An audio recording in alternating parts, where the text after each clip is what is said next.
I am so sorry for everything that has happened. I insisted that we weren't lost. And it's all because of me that we're here now. Hungry and cold and hunted.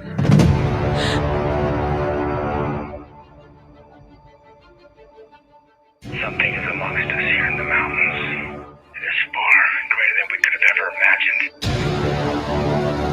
You believe the occult may be involved in the disappearance of your son?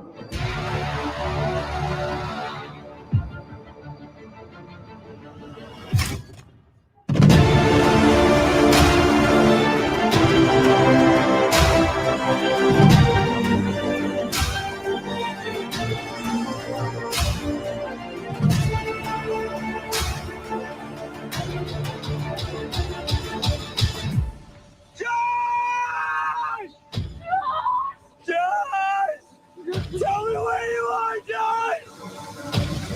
I wish I could get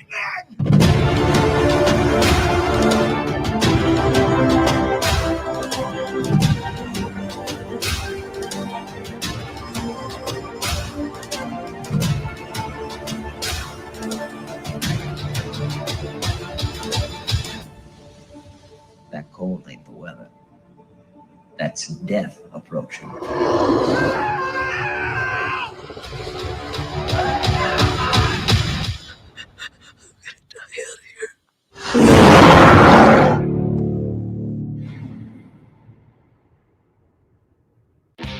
How Disney was able to turn a film that was loved for generation into a twisted monstrosity that only resembles the original in name and characters, I will never understand. The Force will be with you.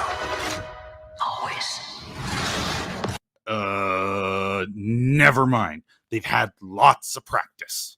Not wanting to break their current streak of missing the entire point of an old franchise, Disney ensnares Mulan like a boa constrictor and prepares to unhinge its jaws to feast on whatever goodwill remains in the original. Instead of getting the original touching story about a regular young woman going to extreme lengths to protect her injured father, we get to see Crouching Tiger, Hidden Communist. The live-action remake takes that concept, butchers it, then reassembles and reanimates the leftover pieces into a Frankenstein monster jacked up on steroids. Then, out of the ashes of the disembodied corpses, rises the monstrosity known as Muhlenstein.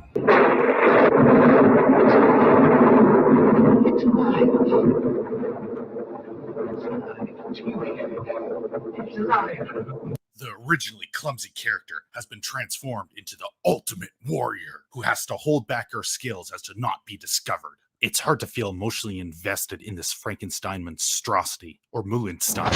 Unlike the original, she no longer has any flaws. Well, except for suppressing her super chi magic powers. Chi powers activate!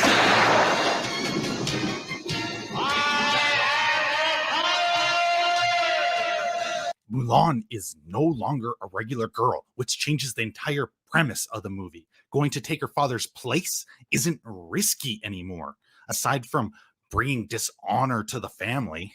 All right, that's it. Dishonor. Dishonor on your whole family. Make a note of this. Dishonor on you. Dishonor on your cow. There is no doubt in the viewer's mind Muhlenstein won't fail or get hurt. It is literally set up in the first 10 seconds that she already knows how to fight without any training whatsoever. Disney removed Mushu in favor of making the movie more realistic. So instead, they added magic chi, witches, and wall-running warriors. With realism like this, it's hard to tell the difference between the movie and real life. One of the biggest failures of this film is the exclusion of Mulan's decision to take her father's place.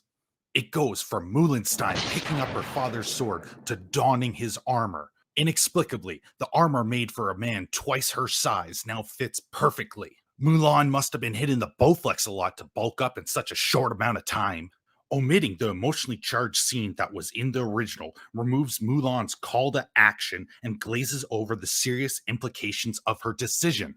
And with Mulenstein set up as this perfect magical warrior, the risk is all but removed. We are left with the impression she is going to the army because she wants to avoid marriage, not to take her father's place at great risk to herself. It's no longer a selfless act. The next travesty is the training camp. Ugh. Where to even begin? With the ever so perfect Mulenstein, we don't see her struggling to become better and overcome her limitations. No, the entire time she is holding back from beating everyone.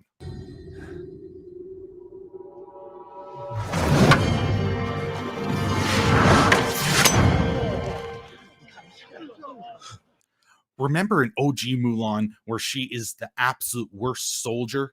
She has a severe physical disadvantage and fails at every single task, like that training climbing pole. There's a point where Mulan has to carry jugs of water up a mountain, and she falls so far behind that the captain tells her to give up and leave. But see, here is where her strengths shine. She is resilient and intelligent. She realizes she is unable to keep up physically, so she finds a way to solve her problems using her head. She thinks outside of the box, and she uses the weights holding her down to wrap around the pole and turns them into a harness. She trains harder and smarter to get better and stronger. While Mulenstein activates her Super G powers and walks up the mountain with ease, all while her other companions are keeling over from exhaustion and muscle fatigue. No, she isn't phased at all. The live-action remake also removes the group dynamic. OG Mulan had everyone fighting as one, learning to become a cohesive unit and building trust. But oh no, Mulenstein can't show any signs of weakness, so guess what she does? She kicks ass and shows everyone she's the greatest fighter ever. And then she announces that she will protect them all. The group dynamic is gone. And it's just Mulenstein there to save the day. It's battle time, and Mulenstein dons her shiniest suit of plot armor. She is ordered to charge into battle.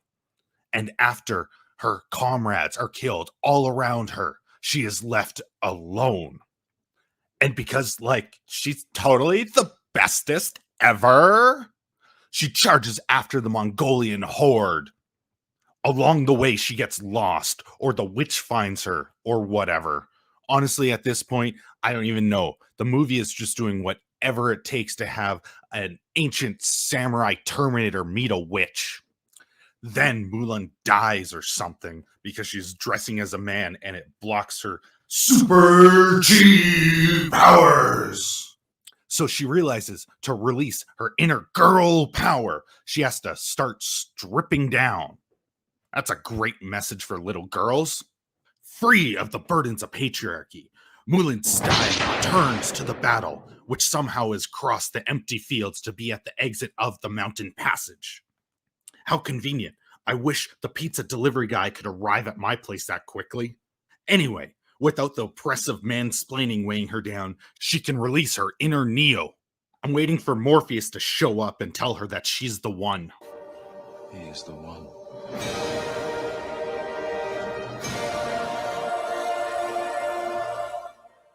Yeah, remember in OG Mulan when it gave viewers something to aspire to? Work hard. You don't have to be strong to fight. There are other ways to succeed. You can find a way around your problems. You can be smart. You can be creative. No, they wanted to go a totally different direction here. Like in most Hollywood movies these days, Mulenstein screams of shoving a narrative into a movie instead of focusing on the story. Where have I seen something like this?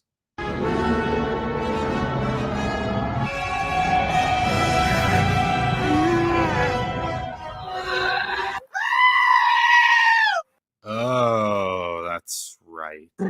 No. Don't you start doing that. No, you're gonna make. Sorry, I'm Stop looking it. at you and you're making me. Well, don't look at me. I won't look at it. Anyway, so after a bunch of ridiculous fighting, Mulenstein is discovered. They dishonorably discharge her, and she goes off into exile, where she ends up running into the witch.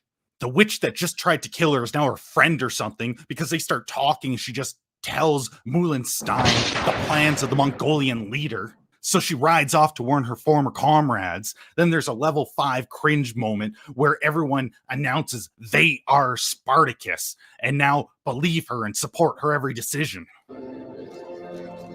I'm Spartacus! I'm Spartacus. I'm Spartacus! Now Mulenstein leads the army and meets the witch once again, who now can't believe a woman has been accepted. They just hit you over the head with this stuff. But because the narrative is driving the story, it becomes a convoluted mess. We learn the witch purposely led Mulenstein to the Mongolian leader. What? At what point did this happen? Before or after the attempted murder? If the bad guy has a change of heart, we need to see a trail of breadcrumbs and at the very least, the internal conflict going on. This has none of that. It's just a roller coaster of disappointment. And then for some reason, the witch flies off to tell the Mongolian leader that she double-crossed him. He sees Mulenstein running at him off in the distance, pulls out a bow and arrow, and fires. The witch sacrifices herself, because that was a great decision. But it all rings hollow because we've seen Mulenstein dodge arrows and outrun avalanches. So the viewer never really feels like she was in any real trouble. This brings us to the climax. It is so over the top and insane that it reads like a fever dream of a teenage Adderall addict. Mulenstein leaps into the air and kicks an arrow with more force than a bow. It hammers into the Mongolian leader's chest, killing him. Boy, I'm sure glad Disney stuck with realism. I wouldn't want Mushu to warp my suspension of disbelief. Now that Mulenstein saved the day, the Emperor requests that she join the Royal Guard or something. Honestly, at this point, I don't care what it was called. I can't remember. This is what annoys me the most. The original Mulan had a great female protagonist that showed strength, courage, and intelligence. It was the epitome of strong female characters. Whereas Mulenstein tried so hard to ram the same narrative down our throats that it became laughable. No one will look back at this movie for female representation, nor should they. It's like the people that made Mulenstein don't understand what made the original so great and so powerful, just like every other recent Hollywood attempt. For now, we'll have to return to watch Ripley, Princess Leia, Sarah Connor, and Mulan to see strong women on screen. What made a character like Ripley so great was her ability to adapt, remain calm, and fight back with a fearless tenacity. None of her strengths came at the expense of someone else, just like all those other characters. Nor were any of them flawless. Each character had blind spots and flaws. This is the main area where Hollywood fails these days. So many female characters are now perfect. They never struggle and therefore never make mistakes or have a need to learn. Sarah Connor became obsessive with protecting her son, but had an unrelenting inner strength to never give up. Most strengths lead to a weakness. Perfection is boring, just like Mulenstein. So save yourself from losing a few brain cells and skip this movie. You'll thank me later. Alright, if you enjoyed the video, hit that like button, subscribe, and share it around.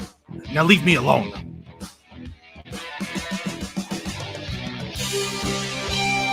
It's the time of year where I dust off the old horror classics and start to wonder what the hell happened to this series. So welcome to the first edition of Halloween.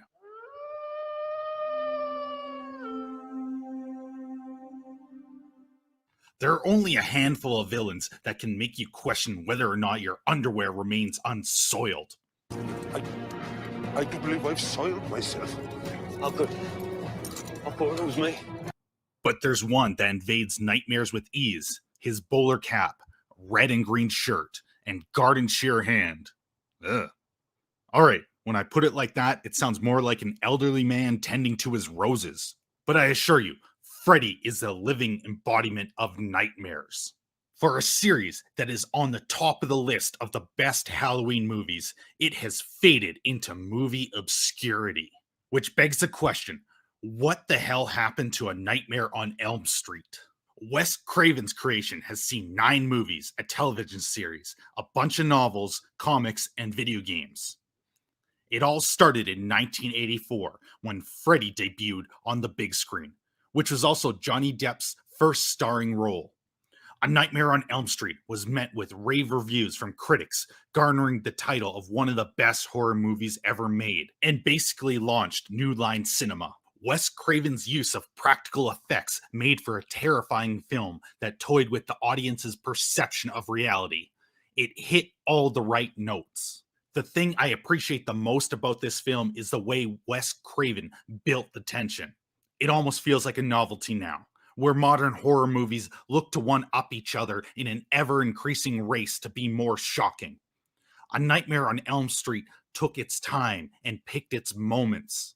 It follows a group of teenagers, Nancy, Glenn, Todd, and Tina, who slowly begin to realize they are all dreaming of the same sadistic psychopath, hell-bent on killing them. The movie takes off when Rod is awoken by Tina thrashing in the bed beside him. Freddy is tossing her around in her dream, which also affects her in the real world. She hits the walls and ceiling as she is butchered in front of Rod. The teens figure out that Freddy is hunting them in their dreams, so they begin to avoid sleeping by taking anything they can to remain awake. Now, this is where I have the biggest issue in the film. The actors never really seem tired. Nancy is always on edge, but she doesn't appear sleep deprived. Not like the movie claims, where she's been awake for 7 straight days. How long's it been since you slept? It's coming up on the 7th day. It's not the end of the world, but it bugged me a little bit, because they could have presented a little bit more tension with their increasing angst. Then we have Rod's death, where a bedsheet creeps around his neck, then lifts him off the ground to strangle him. Now this part looks nice and creepy, and the practical effects bring it to life, but it breaks the movie's own rules. Freddy can only affect you in your dream state, not the outside world. Now, if Freddy hanged him in the dream, and we see him hovering in real life, that would have worked. His body would have been left in the prison cell as this mysterious death. Nancy and Glenn become increasingly desperate to stay awake, but out of concern, Nancy's mom takes her to a sleep clinic, where Nancy is able to bring back Freddy's hat from her dream. This is when we get a glimpse at Freddy's backstory. Unable to ignore the evidence, Nancy's mom, who looks like a desperate Scully looking for a fling, tells us that Freddy Krueger was a child murderer released on a technicality. The parents, unable to handle it, hunted Freddy down and burned him alive. He's now some vengeful spirit continuing to kill the kids of the parents that burned him. Nancy decides the only way to end this once and for all is to bring Freddy out of her dream. So she goes all home alone and booby traps her entire house. Meanwhile, Glenn isn't so lucky. He gets murdered in his bed, which has a heavy flow day. Nancy pulls Freddy out of her dream and fights back with all her might, ultimately defeating him. You can do it! All is good. The world returns to normal. She goes to school with her friends, who are all still alive. She joins them in a convertible, and as she gets in, the doors lock, and the convertible top pops down. It's adorned with the signature design of Freddy's sweater. And as the credits begin to roll, we hear the creepy children's song that rattles between my ears. 1, 2, Freddy's coming for you. 3, 4, better lock your door. 5, 6, grab a crucifix. 9, 10, never sleep again. The viewer realizes Nancy is still dreaming, and we are left wondering if she'll survive. So there it is, the first movie that set up one of the greatest horror franchises ever. It's got a few small problems, but nothing major. Following the massive success of the first, New Line Cinema rushed out 7 more movies in 10 years. With the nightmare of all nightmares left behind by Wes Craven, the sequel had endless possibilities. It was bound to be another masterpiece, right? Well, that wasn't the case. The real nightmare here is what they did to Freddy in Nightmare on Elm Street 2. Freddy's Revenge. Oh, sweet mercy. No mercy! No! The only shocking thing here is the drop in quality. Wes Craven was asked to direct, but after reading the script, he bolted faster than an aging Hollywood star chasing their relevance. Freddy's Revenge has no real connection with the rest of the franchise. It's basically the Fast and the Furious 3 of horror movies. It just exists. Everything you thought you knew is gone. All those rules, non-existent. There are more holes here than a hole factory. Shut up. You try writing jokes after this movie turns your brain to mush. This movie focuses on Jesse, played as a weirdly homoerotic teen boy.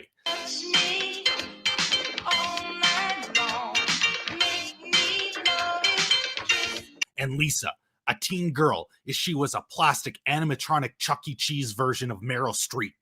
I have no idea if it was the director's intention for Jesse to come across this way, but he does. And if you go in expecting to see something coherent, you'll drive yourself mad. This time, Freddy is taking control of Jesse to murder people. We don't know how or why he picks certain people, like the gym teacher, he just does. Okay, this is an actual sequence in the movie. Jesse goes to a gay bar, we don't know why, he just does, and it's one that the teacher frequents. But there's no indication he was sleeping or being controlled by Freddy. He acts weird, orders a drink, and then the teacher finds him, brings him to the high school, where Jesse is forced to run laps, then shower. The teacher isn't in the same room or anything, but then we see the teacher strung up and whipped. The film is all over the place. The rules that govern Freddy taking over Jesse are incoherent. First, it happens when he's asleep, and then awake. It makes about as much sense as a platypus. It's an abomination. Begone, thou foul bat demon! All right, Freddy is now in full control of Jesse. And in the throes of newfound love, Lisa decides to save him. Then, out of nowhere, these dog versions of furries come out wearing baby masks, I think. Yeah, let that image sink in. It is as weird as it sounds. What kind of drugs do you take? It's nothing like that. What the hell is wrong with you? And after this weird interaction, she ends up saving Jesse trapped inside of Freddy. You are tearing me apart, Lisa! So, at this point, we are supposed to think it's all over. The kids get on with their lives. They get on the bus like nothing happened. They completely forget that there was a massacre at the party they were at the night before. And out of nowhere, Freddy pops up, driving the bus, and disappears off into the desert. Oh, yep. There's my headache again from trying to parse through this mess. You caused my pain! The only thing scary about this film is that someone greenlit the script. After the soul-crushing second film, the franchise went back to basics. They enlisted the help of Wes Craven, who didn't want the original to turn into some endless franchise. He wrote Dream Warriors with the intention that would be the last film. Well, we know how that turned out. His influence shows in this film as all the rules are back. And Nancy returns, this time as a psychiatrist intern at a psychiatric hospital. This movie is more of a group ensemble. It's the Avengers for the mentally disturbed. Somehow I don't think that would take off as a comic book. When all the doctors refuse to believe the super disturbed friend's shared story of Freddy, Nancy jumps in to help battle against him.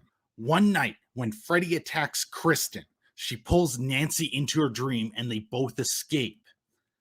Nancy learns Kristen has had this ability since she was a kid. Yeesh!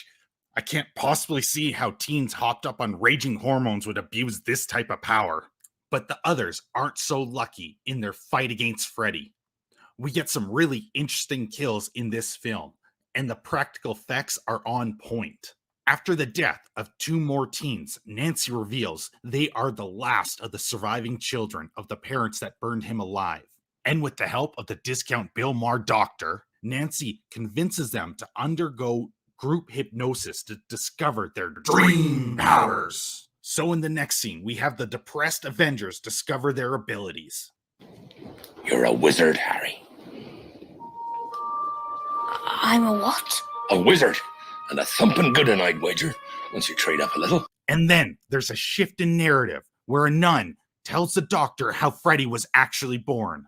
Apparently, the mother worked in an abandoned wing of the mental institution. She explains that the mother was trapped accidentally in one of the wings with hundreds of mental patients.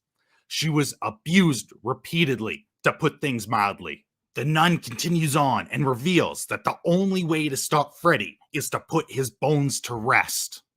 Apparently, after burning Freddy alive, the parents gathered his bones and hid them. Not sure how this is supposed to make any sense, since the parents set a building on fire to kill him.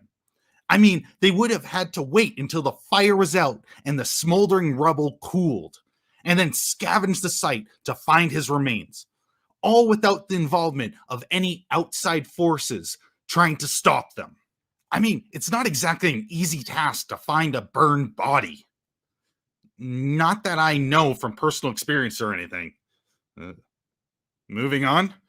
FBI, open up! With her father being a part of the group that killed Freddy, Nancy goes to her dad. The doctor and her dad find his remains, but Freddy senses this and takes over his skeleton body. Remember when I said the rules returned? Yeah, ignore that here. They are totally broken. If Freddy can take back his body, why even bother going into dreams?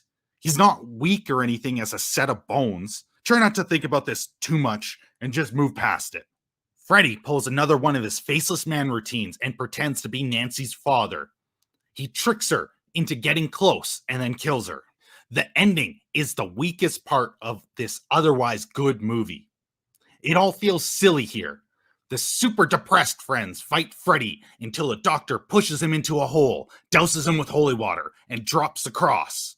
Freddy is defeated. They hold yet another funeral, and we learn the nun was the ghost of Freddy's mom. Bum, bum, bum! You'd think she'd offer help a long time ago. But I guess Freddy has to reach a certain kill count before she is unlocked as a character. Then the movie ends, but we see a miniature version of Nancy's Elm Street house, and the lights flicker on. The studio clearly doesn't want to put him to rest. But it begs the question, if he wasn't defeated, why stop killing those kids? Was he just weakened? There are too many questions that we have no answers to. From what I can gather, the original script from Wes Craven was much better and darker, but the studio wanted to make it more of a carnival and dive deeper into the dreams with added dark humor. Still, it is definitely one of the better movies. All right, that's 3 down, 6 to go. This is the end of part 1 of the Halloween special. The next part on What the Hell Happened to A Nightmare on Elm Street will be out shortly. So while you wait, subscribe, share, and like the video. If you don't, you'll become Yeti food. Now scram before I change my mind. Welcome to part 2 of the Yeticast Halloween special, where I am feasting on Freddy's corpse to figure out what the hell happened to A Nightmare on Elm Street. If you haven't watched part 1, click the link down below for a few laughs and to catch up.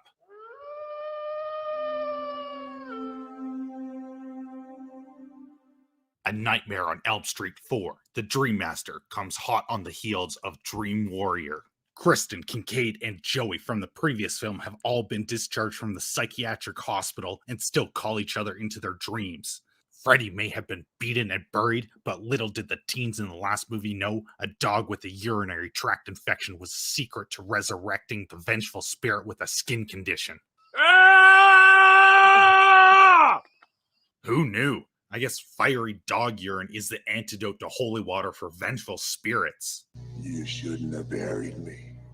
I'm not dead. Kincaid and Joey don't fare so well after Kincaid's trusty companion betrays him. I'll get you a rolled up newspaper on the snout is what I'll get you. Very bad dog. We are introduced to the new teen crew, made up with the proper ratio of boys to girls and geeks to punks. Wes Craven's original idea for the film was rejected, and the studio struggled to get a script, which shows on screen. The result was something rushed and overproduced. This time, the focus was on Freddy, giving him more insane things to do and plenty of one-liners, some of which are rather good. Krueger! Well, it ain't Dr. Seuss. But there were too many hands in the cookie jar. The film isn't bad, it's just not that interesting. After Freddy eliminates Kincaid and Joey, he catches up with Kristen. When she's cornered, she pulls Alice into her dream and then transfers her soul powers.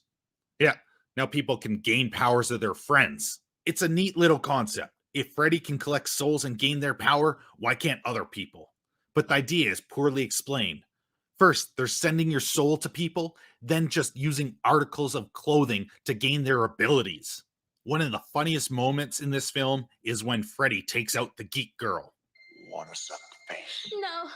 Alice pulls the geek girl into her dream, and Freddy takes her out. No CGI, just great practical effects. But the movie and series spirals deeper into silliness. Freddy ends up channeling his inner Karate Kid and kills a teen with his Krueger kick. See, the horror element is downplayed in favor of comedy, more so than in Dream Warriors. Probably too far to the extreme. Freddy has always had that element, but it worked better when he was darker and he wasn't always pulling a Schwarzenegger one-liner. No pain, no gain. There's a bunch of convoluted information about Dream Masters and Guardians and Gates. Given what we've seen and know, it doesn't fit at all. It's rather nonsensical. I wasn't sure what it was trying to set up or suggest, and there's so little information to go on. I actually tried searching for a better answer, but I couldn't find it. For now, it appears rather irrelevant, which might be explained by the rushed script. After the new crew has been murdered by Freddy Schwarzenegger, Alice has her very own montage, because everyone getting ready for a fight needs their own montage. Montage! Yeah! We're gonna need a montage. Ooh, it takes a montage. With their newfound montage, yeah, power, Alice faces off against Krueger. Alice uses all of the powers from her new cookie-cutter Hollywood friend group to weaken Freddy, but that doesn't stop him. No, Freddy has a body image issue of a moody teenager and is defeated when he sees his own reflection. Then we get a cool scene where all the souls claw their way out of Freddy. Another movie down, another Freddy bites the dust. But just like all the rest, we catch one last glimpse of Freddy, this time in a fountain.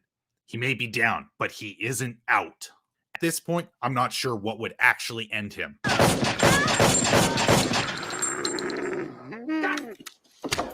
What's wrong with you? Now on to part 5, Dream Child. It might as well have been called part 5, Devoid of Ideas. While part 4 struggled to capture my attention, it still had interesting bits that felt a part of the universe. Part 5 feels like a lazy cash grab. It's not as offensively bad as the second, but it's also not as fun, which makes it that much worse. At least 2 had me snickering at the absurdity. In Dream Child, I was bored and hoped Freddy would come and end my own nightmare. It introduces us to the least likable cast yet. They act like what a middle-aged man's idea of a teenager's idea of what is cool. This addition to the franchise offers no new ideas and revisits all the same tired locations: the boiler room, insane asylum, hospital, church. It made me wonder why they can't stop and think of an interesting way to use Freddy. Off the top of my head, I can come up with several. Here's one. Nancy's journal finds its way to a secluded Alaskan town. When some poor soul reads it, Freddy is reborn. With no roads in and out and a town settling in for 30 days of darkness, Freddy is in paradise, wreaking havoc on a town unable to escape. We've seen Freddy given power by remembering him, so I see no reason why he must be tied to Elm Street. It might not be the greatest in the world, but given that I spent less than a minute on the concept, I don't think it's bad. And it's still better than Dream Child. Part 5 continues off from part 4. Alice is still dating Dan and finds out she is pregnant. Okay, so Freddy is resurrected after Alice or her baby dream of Freddy's mom giving birth to a disfigured, screaming Voldemort fetus. You serious? Voldemort scurries through the dream to find where Freddy was killed, then screams louder and grows into Krueger. Yeah, fiery piss from a dog with a urinary tract infection makes more sense than this. I got him losing my mind. No, it's just expanding. Dream Child is rather forgettable. After watching the film, I found myself needing to continually check my notes to remember what happened. My brain blocked the memory like a traumatic experience. The acting in A Nightmare on Elm Street has never been exceptional, but in part 5 is absolutely flat. The lines are delivered with the passion of a DMV worker. The dialogue couldn't be saved even if the actors delivered them with a bit of punch, the exception being Robert Englund, who always shines as Freddy. Every time the rest of the cast is together on screen, it made me root for Freddy. The emo version of a stoner is about as likable as a paper cut between your fingers. But even with unlikable characters, the kills weren't that interesting. I guess the MPAA required serious cuts to the film. Even then, I doubt the original cut would have made much of a difference. So Freddy is feeding the souls of his victims to Alice's baby to make the little tyke like himself. We then catch a glimpse of Alice's son Jacob in the dream world, who is somehow 10. Amanda Krueger tells Jacob in order to save his mother, he needs to use Freddy's powers against him. So, Jacob Potter blasts Krueger with magic, turning Freddy into a Voldemort fetus again. Then Amanda pulls Voldemort into her belly for a mystical soul abortion. Why the fuck would he say that? The end. That's it.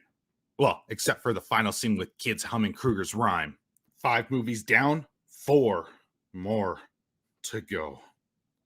Oh, sweet merciful God. Please, have mercy. Oh, not tonight. After watching number 6, Freddy's Dead, The Final Nightmare, I now know what it feels like to have an aneurysm. This movie ends the Rush streak of films. It's a shame New Line didn't stop to utilize Freddy in a proper way. Before I jump in, just know Peter Jackson wrote a screenplay for this film that was never used. What the hell is wrong with you people? Just imagine what could have ended up on screen if Jackson took the reins. The movie starts with a computer image telling the viewer that almost all children and teens in Springwood, Ohio have died under mysterious circumstances, and that adults have succumbed to psychosis. All except one. Then we see the one living teen do his best tumbleweed impression, which goes on excessively long. He wakes up with a head injury and doesn't remember a thing. I wish I could say the same. For a state struggling with a surge in childhood deaths, they sure treat the remaining kids terribly. Society would be falling apart, but everyone acts like nothing is wrong in the surrounding towns. I mean, a town with no children would be huge news. The government would be all over that place trying to find out why there's a bunch of mysterious deaths. There's no place in the country that wouldn't be aware, yet neighboring towns know nothing. The acting is so over the top at times, it reminds me of a kid's first play. Where are you from? I don't know! The movie is straight up exhausting. The kills are tired. Freddy is more of a lame version of Wile E. Coyote. Its cartoonish portrayal is a stain on Freddy's legacy. It infuriates me to my core, so much so that I don't even feel a desire to come up with jokes. Sack up, sunshine. To get back John's memory, a psychiatrist named Maggie takes him back to Springwood, along with a group of rebel kids trying to run away. The town has lost its mind. The adults go about their day doing jobs to serve no one, just like a government worker. We learned Freddy had a kid taken from him, and then see that the group of teens can't escape the town. They keep going in circles and arriving back where they started. So they break into a house to sleep on Elm Street. Freddy goes on his usual killing spree, this time acting like a grandmother's version of Freddy, who then tries to describe him to a bunch of kids around a campfire. It's totally devoid of any creativity. Anyways, then we find out John was left alive to bring back his daughter Maggie. We don't know how he knows who she is or where she lives, he just does. The less you try to think, the better off you are in this one, because you'll induce a stroke if you try to think too hard. Freddy picks a ride in Maggie's brain or something. I don't know. Turns out that DNA has something to do with Freddy being able to leave Elm Street. We learn more backstory that isn't worth repeating. But the one part is, turns out Freddy had a job interview with some phallic sperm dream demons that gave him immortality. And they're the ones that continually revive him. Kind of erases all those old deaths and resurrections. So Maggie rehashes a plan that we've seen countless times and figures out a way to try and bring Freddy into the real world. Then it turns out Maggie is a secret ninja master and pins Freddy to the wall with knives and throwing stars. She ends up blowing him up with a pipe bomb. Yeah, this is how Freddy's legacy ends. With a bad one-liner and a pipe bomb to the chest. Happy Father's Day. Ugh. Kids. Can you think of a more ill-fitting way to end Freddy? This is the monster that goes bump in the night, the vengeful spirit that sees your deepest fears and uses them to torment you. And this is the way he goes out? By breaking the fourth wall and saying, "Kids, you might as well give Freddy Nerf claws because this nightmare has been declawed." Alright, this is the end of part 2 of the Halloween special. To see where the story goes and to find out what the hell happened to A Nightmare on Elm Street, watch part 3, which will be out shortly. While you wait, subscribe, share, and like the video. If you don't, you'll become Yeti food. Now scram before I change my mind.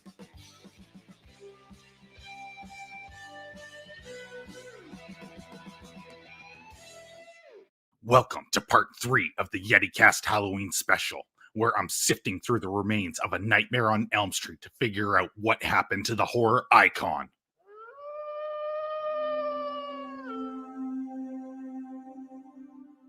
If you haven't seen parts 1 and 2, check the links down below for a few laughs and to catch up. Before we get started, grab a crayon, psycho, and write this down.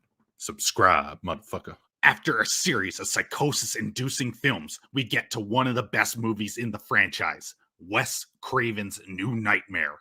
It takes place in the real world, with much of the original cast playing themselves. Freddy has been summoned into reality through the previous films. Apparently, the movies acted as a Pokeball for an ancient supernatural entity. Only this time, Freddy has given up his dream of becoming a stand-up comedian and returned to his horror roots. It's a welcome change to see him embrace his dark side like Darth Vader. You only knew the power of the dark side. But to become real, he must kill Heather Langenkamp, who played Nancy in the original film. And to accomplish this goal, he tries to use her son Dylan. The slow build of tension is a welcome reprieve from the in-your-face march of Schwarzenegger one-liners. The viewer has time to connect with the cast and get invested in the universe. They feel the paranoia that Heather and Dylan experience. Maybe the previous film set the bar so low that it has me seeing a masterpiece. Happy Father's Day. Or something that won't leave residual scarring on my brain. Rocky, do you think you have brain damage? I don't see any. After 2 employees that Heather saw die in her dream fail to show up to work, Heather's husband, Chase, rushes home. On his way, he becomes too relaxed listening to the smooth sound of jazz and crashes. Well, in actuality, he's sliced and diced by Freddy like an industrial-sized slap chop. Tired of your clothes getting ruined because of teen blood splattering all over you? Or your blades getting dull from striking bone? Get the Freddy slap chop. It cuts through tendons and bones with ease. Never ruin your outfit again. Get the Freddy slap chop so you can slay in style. Freddy continues to worm his way into Dylan's mind, making him do increasingly weird things, ultimately pushing him to the brink of exhaustion out of fear of falling asleep. After Chase has been diced and Freddy has tormented Dylan, Heather takes him to the hospital for tests. See, in order to become real, Freddy needs people to believe in him and be sufficiently afraid. In the past, Heather has dealt with unhinged fans harassing her, so she believes the voices are from some crazy guy trying to spook her. There's some flaws in this plot point, as it doesn't explain why the crew members and Chase could be killed so easily. Freddy's not strong enough to conjure more than his hand into reality, so I'm unsure how Thing, after a psychotic break, could single-handedly take down 3 people. Well, at least 2. Chase is the most believable, as crashing is the main contributor to his death. Nonetheless, the trail of meta breadcrumbs is enough to convince Heather Freddy is responsible for all 3 deaths, which gives him enough power to take his full form as sexy Squidward with acne scars. This leads Heather, who is becoming Nancy from the first film, to rush back to the hospital to get her son.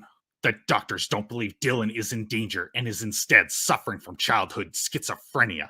But after they medicate him to force him to sleep, the babysitter climbs the walls like only a spider can. This leads to a showdown between now Nancy and sexy Squidward with acne scars.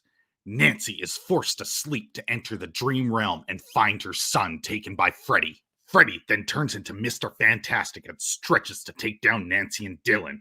Then he brings eating her to a whole new level. Stop it, please, I beg you! I'm gonna be sick. What is cool here is we see Freddy actually powered by fear.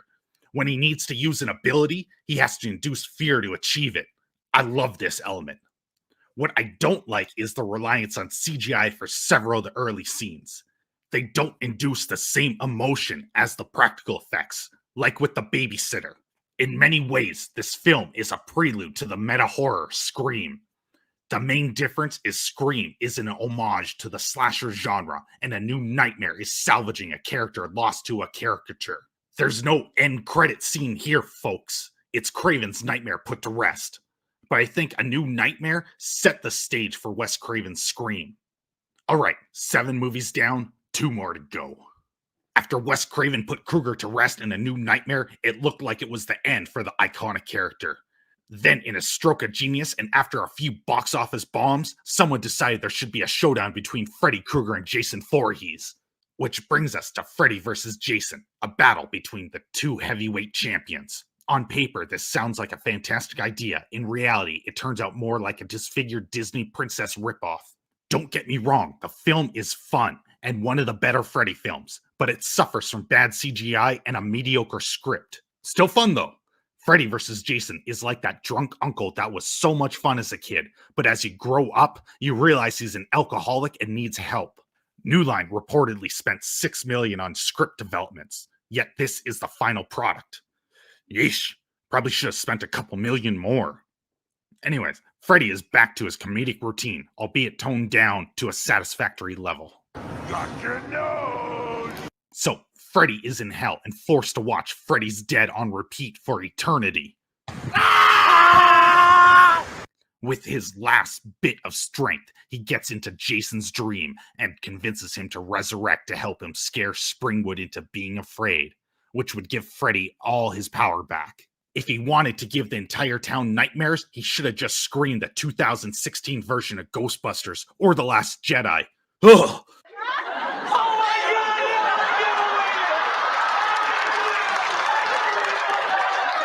Sorry. Something shouldn't be joked about. So Jason goes on a killing spree, making people believe it was Freddy, providing him enough power to begin terrorizing the teens all over again. A couple of teen psychiatric patients escape and return home to Springwood to talk about Freddy, even after they admit they know his power comes from fear. Then a bunch of Cornhuskers have a rave where Freddy gets his freak on and goes all stabby. This pisses off Freddy, who wanted that sweet soul power for himself. With the number of teens and available souls dropping like flies, Freddy needs to pass on a message to make the town sufficiently scared enough so he can manifest and get a taste of that sweet soul food. The Scooby Squad figure out there are 2 killers and develop a plan to take down Freddy and Jason.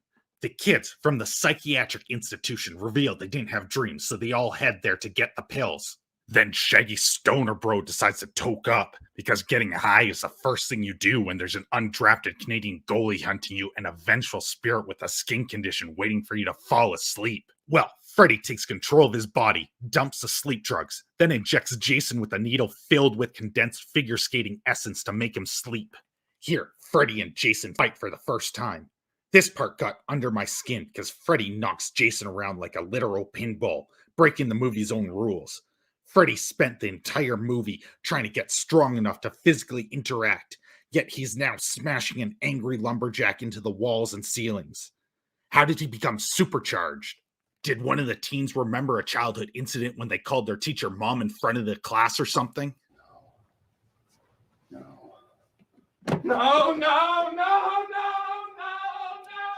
Anyway, Freddy starts to drown Jason, and the second string Scooby Squad decide they should give him mouth-to-mouth. What?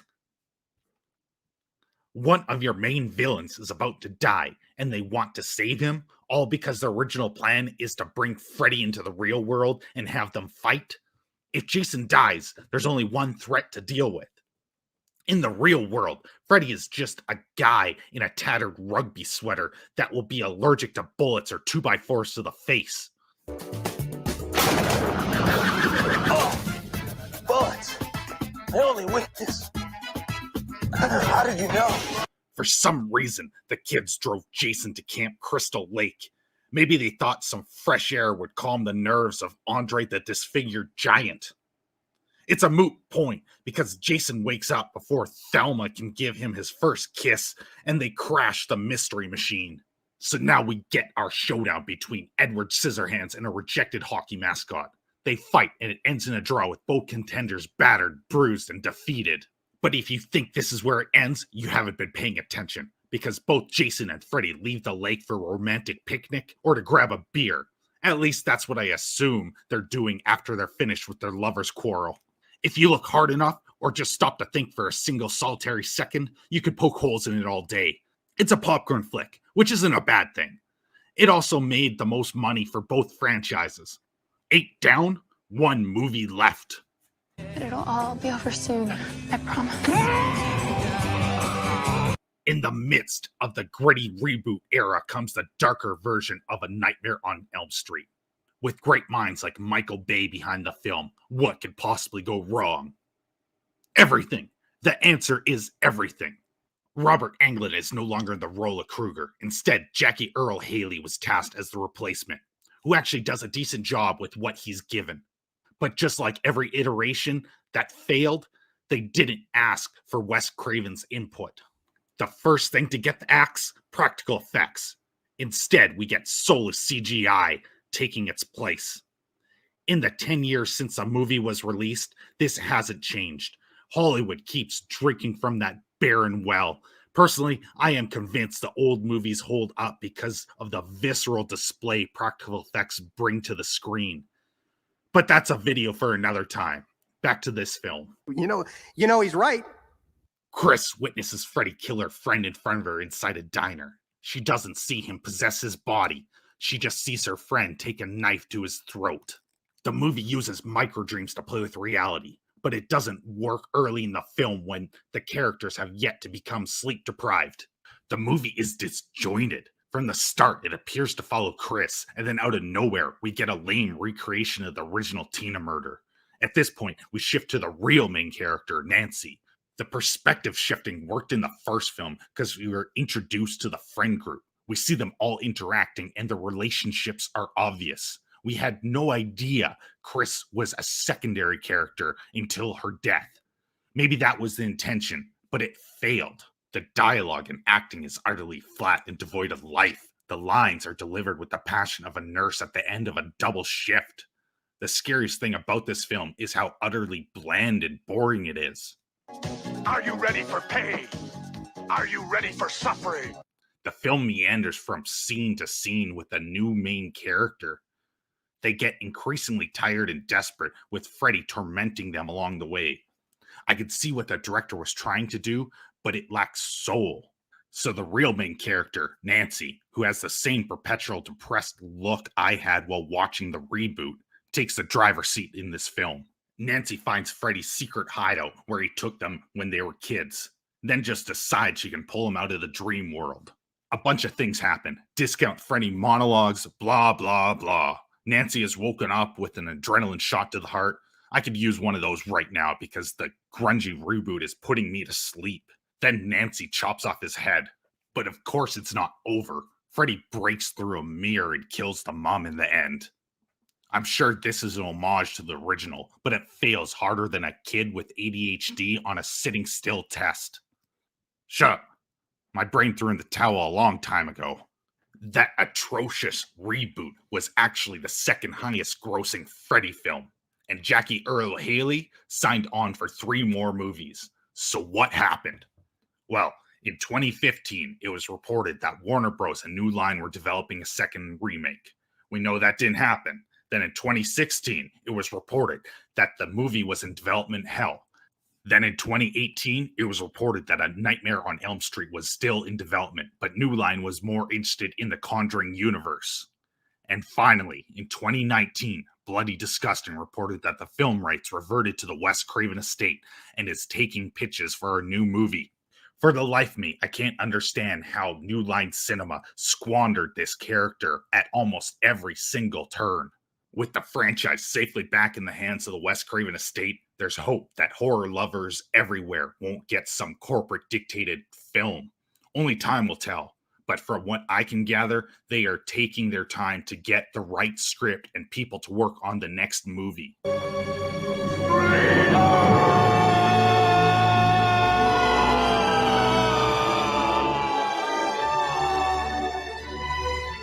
Is it over? Please tell me it's over. Oh God, it's finally over. That's it. That's the end of the Halloween special. Thanks for listening. Now, subscribe, share, and like the video. If you don't, you'll become Yeti food. Now scram before I change my mind.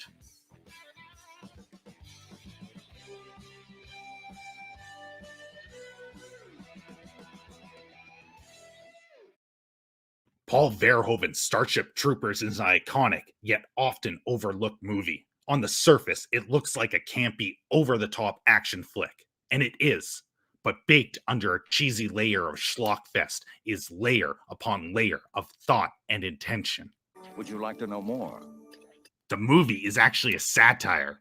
It is a propaganda film, modeled after World War II German films. In fact, there are scenes taken straight from German state media at the time. Young people from all over the globe are joining up to fight for the future. I'm doing my part. I'm doing my part. I'm doing my part. I'm doing my part too. Paul Verhoeven made very specific choices regarding every aspect of the film, right from the blonde-haired, blue-eyed, chisel-jaw lead actor that would make a certain leader cream their pants, to romanticizing the military and training. Every aspect is crafted with care, and for a movie that came out in 1997, the CGI holds up exceptionally well. Outside of character names and bugs, Starship Troopers has little to do with the book by Robert Heinlein, so this video will only tackle the movie. There are many elements that the movie simply gets wrong about the book, but that doesn't change the fact that the movie is great on its own, just in a different way. If you want to know more, go read the book. It is well worth it. But that doesn't mean it's safe from being ripped to shreds. So let's skewer this bug and roast it. Come on, you apes! You wanna live forever! The film opens with state-run propaganda glorifying the Federation. Then we catch our first glimpse of the bug threat and Klendathu. Alright, if the bugs can hurl meteors across the Milky Way galaxy to hit Earth, I say they deserve to win. Based on the map here, it would take a couple billion years to hit us. That's pure dedication and patience. They should get a reward for that. We meet our protagonist, Johnny, the king of Chads. With that jaw, I bet panties drop themselves. Panties! Glorious panties! It's no wonder he has ladies chasing him across the galaxy. Then we catch a glimpse of Carmen the Cocktease, Carl, the German youth approved by the leader, and Dizzy, who circles the perimeter like a raptor in search of a weakness. We learn Carl has psychic powers and can implant thoughts in a ferret, the creepiest of all pets. Back, spawn of Satan! The tease flirts at a football game and pisses off the walking Chin, who then flips his way to the winning touchdown. Then Marble Jaw fights with his parents about going to Harvard. Who does that, honestly? No, son, you're going to Harvard and you're going to be successful, whether you like it or not. Aw, Dad, you're so unfair. Why won't you let me fight bugs on the front line? Ugh. We then learn the Perpetual Tease wants to be a pilot, so Rico chases after her and joins the infantry division. The Chad arrives at basic training where a 90-pound high school graduate tries to fight a hardened soldier turned drill instructor. You get one guess at who wins this fight. Then we learn a time-honored truth. I don't understand. Who needs a knife in a nuke fight anyway? All you gotta do is push a button. Why you need to know how to use a knife in a nuke fight. The enemy cannot push a button if you disable his hand. There's a progressive shower scene. I guess in the future there's no barriers. You get to hear everyone take a dump. King Chad gets ahead of himself and kills a moose. This leads to a vicious lashing, which promptly makes him quit. Call me crazy, but maybe quit before your back turns into minced meat. Well, the bug's billion-year plan comes to fruition and Buenos Aires is hit with a meteor. Good for them, honestly. Do you have any idea how difficult this would be to calculate? I have a hard enough time adding change, but the bugs manage astrophysics. Man, do I sound like an idiot. Many of the flaws can be explained by analyzing just a little bit deeper. Let's start with the glaring one, the asteroid. In the book, there are specific answers. The movie is far more vague and arguably very different. There are two main explanations, which are far more sinister than they let on. First, there was a rogue asteroid spotted, and the Federation allowed it to strike Earth. They used it to justify an all-out war against the bugs. Second, the Federation changed the trajectory of an asteroid and allowed it to impact Earth. In both cases, this explains why the Roger Young was flying off course. Their original heading was meant to avoid it, until a bright-eyed woman thought she would impress her captain, putting them in front of the asteroid. The explanation in those Federation videos has been a red herring all along. It was all set up to help the Federation remain in power and give people a reason to hate something. All right, back to Jaws, who rethinks his decision to leave because Buenos Aires is where his family lives. They accept him back into the Corps and he ships off, where he runs into Cocktease and Auntie Chad for the first time since joining and their breakup. What happens when Chad and Auntie Chad collide? Magic. After these Neanderthals beat their chest in a testosterone display of primal manliness, they fight. Afterwards, it's time for a cliched tattoo, then off to Clendathu, where they instantly forget all of their training and stand out in the open like a kid playing paintball for the first time. I mean, who needs cover when you can stand in the middle of the field obstructing everyone else's line of fire? Then there's this dude, who seems to think his camera acts like an invisibility cloak. I've mastered the ability of standing so incredibly still that I've become invisible to the eye. As you might expect, Clendathu is a dismal failure. All right, hold up for a second. What type of fire burns in space? When did the black void develop an atmosphere? Did the bugs discover the forgotten recipe for Greek fire?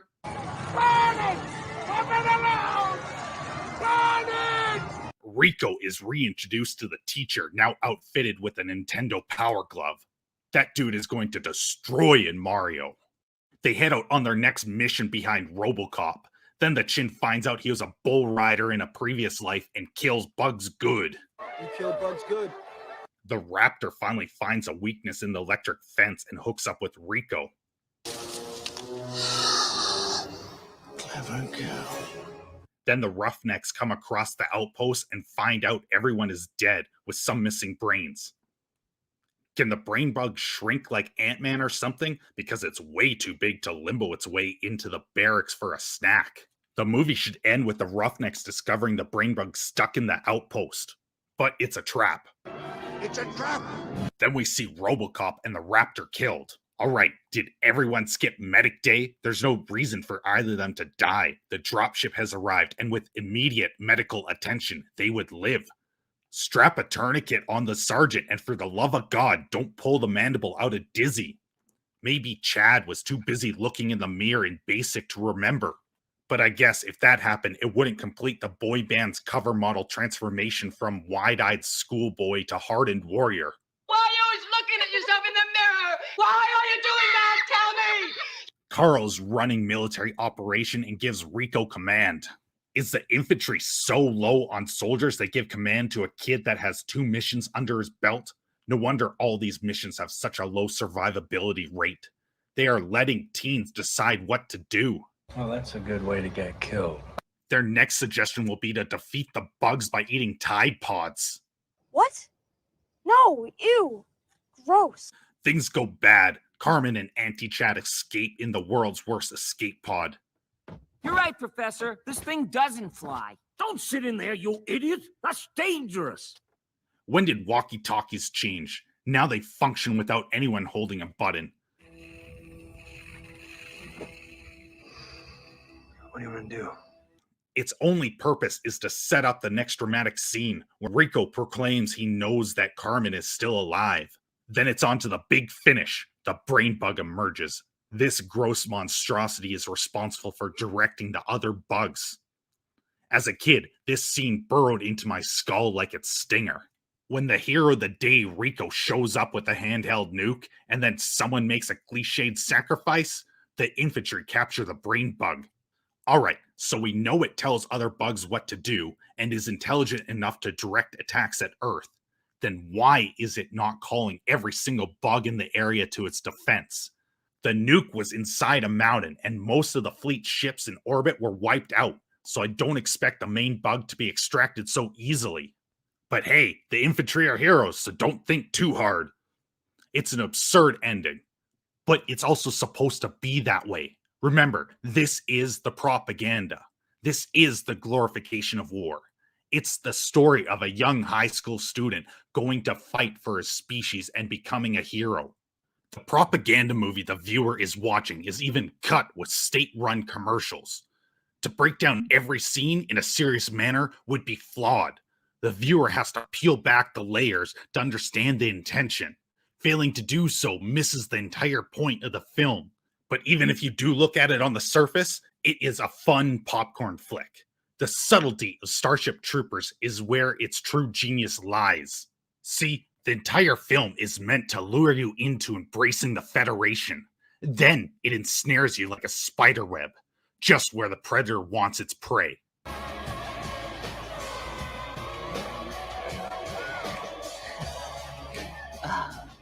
Run, Dizzy, run! Once embraced, the viewer is meant to question how and why they are drawn in so easily. Why was the propaganda and misdirection so effective in persuading them to hate bugs or accept the militaristic state? The film bounces back and forth between cartoonish displays and hyper-realism. It simultaneously paints the perfect world and gives us a glimpse behind the curtain.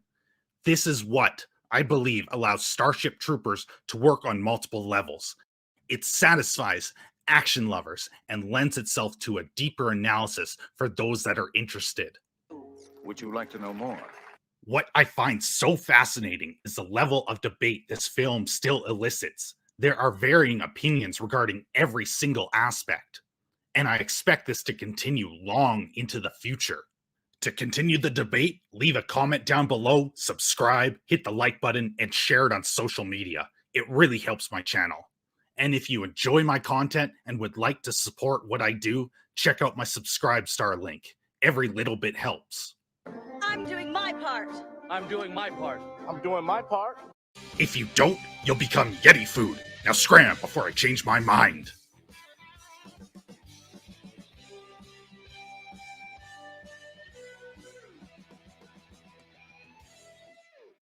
There are a couple of franchises that you'd be hard-pressed not to find someone that doesn't have some cursory level of knowledge or understanding. One of those is Dungeons & Dragons.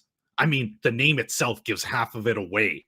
Yet the franchise has had nothing but garbage tier level films. Films so bad they should be cast into the fiery pits of Mount Doom.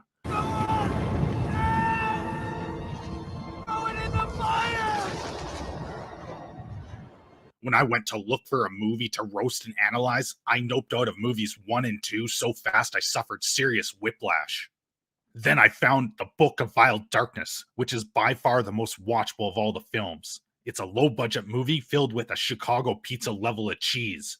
But just like Rudy, it's got heart. It tries. Bless its little heart. It tries. The best thing I could say about this D&D movie is it doesn't make me want to lobotomize myself with a rusty pick or beg for the sweet release of death. I can't say the same thing about this abhorrent creation spawned from the bowels of has-been actors and derelict blockbusters. Let their blood rain from the sky! The Book of Vile Darkness starts with a slow, interrupted story of the evil book's origin. Pro tip, if you want to tell a compelling story, don't abruptly interrupt it with credits. This thing goes on for 5 minutes. 5 minutes of jittery exposition. Was the director trying to kill time to pad out these minutes? Was he paid hourly or something? Get on with it. Get on with it. Yes, get on with it. I mean, the story wouldn't be bad if we actually got to hear it properly. Then we get to see the initiation of a new knight of the new sun. Only the god of light, Paylor, doesn't recognize him. And for that matter, hasn't recognized any of the knights in over 800 years. And as you expect from any knight in an ancient order, Grayson Azrael begins to cry. At least I think that's what this plank of wood is trying to emote when he doesn't get recognized by Paylor. Say it so the whole band can hear you. I'm upset. Louder! I'm upset. Louder! I'm upset. This Weeping Willow's angsty emo whiny face comes to a halt when the knights are ambushed by the most threatening group of barbarians and mages the movie could afford. Lightning bolt! Lightning bolt! Lightning bolt! So after the attack, he is the only person to survive, and his father has been taken prisoner by Lord Shathrax. So he follows them into town, and the first thing the Weeping Willow does when he arrives is head to the nearest brothel. I guess when you need to get your rocks off, nothing else matters. And as any normal session at a brothel would go, Cedar talks to the lady of the night and they go shopping. Ladies, you know what this means.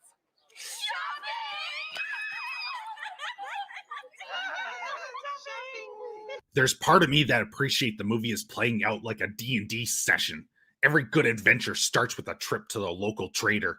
But this is a movie, not a late night session of drinking Mountain Dew to the extreme.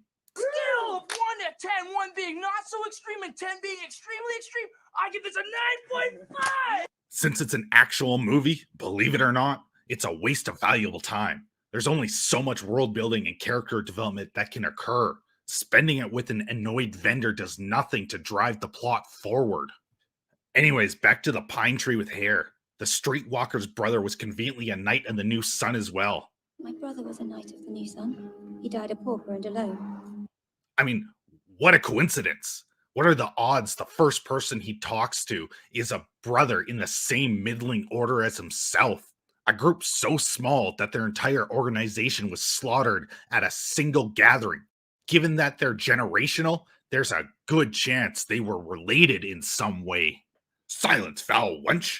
I do not need you to open your legs. I need you to open your mouth. Stop. This is a weird way to talk to your sister. I will not be seduced with your feminine wilds. That's it. I'm telling Mom. Right. Anyways, the unfair maiden tells the walking fern that there's another group working for Lord Shathrax that is searching for an old relic. Then she tells him to join the group to find the 2x4's father. Hold up. What happened to the actual group we just saw that has his dad? How is it easier to infiltrate some new group than follow the old ones? Whatever, just go with it. The street hustler then tells him that he will have to do things that will break his sacred vows. How does she know all this?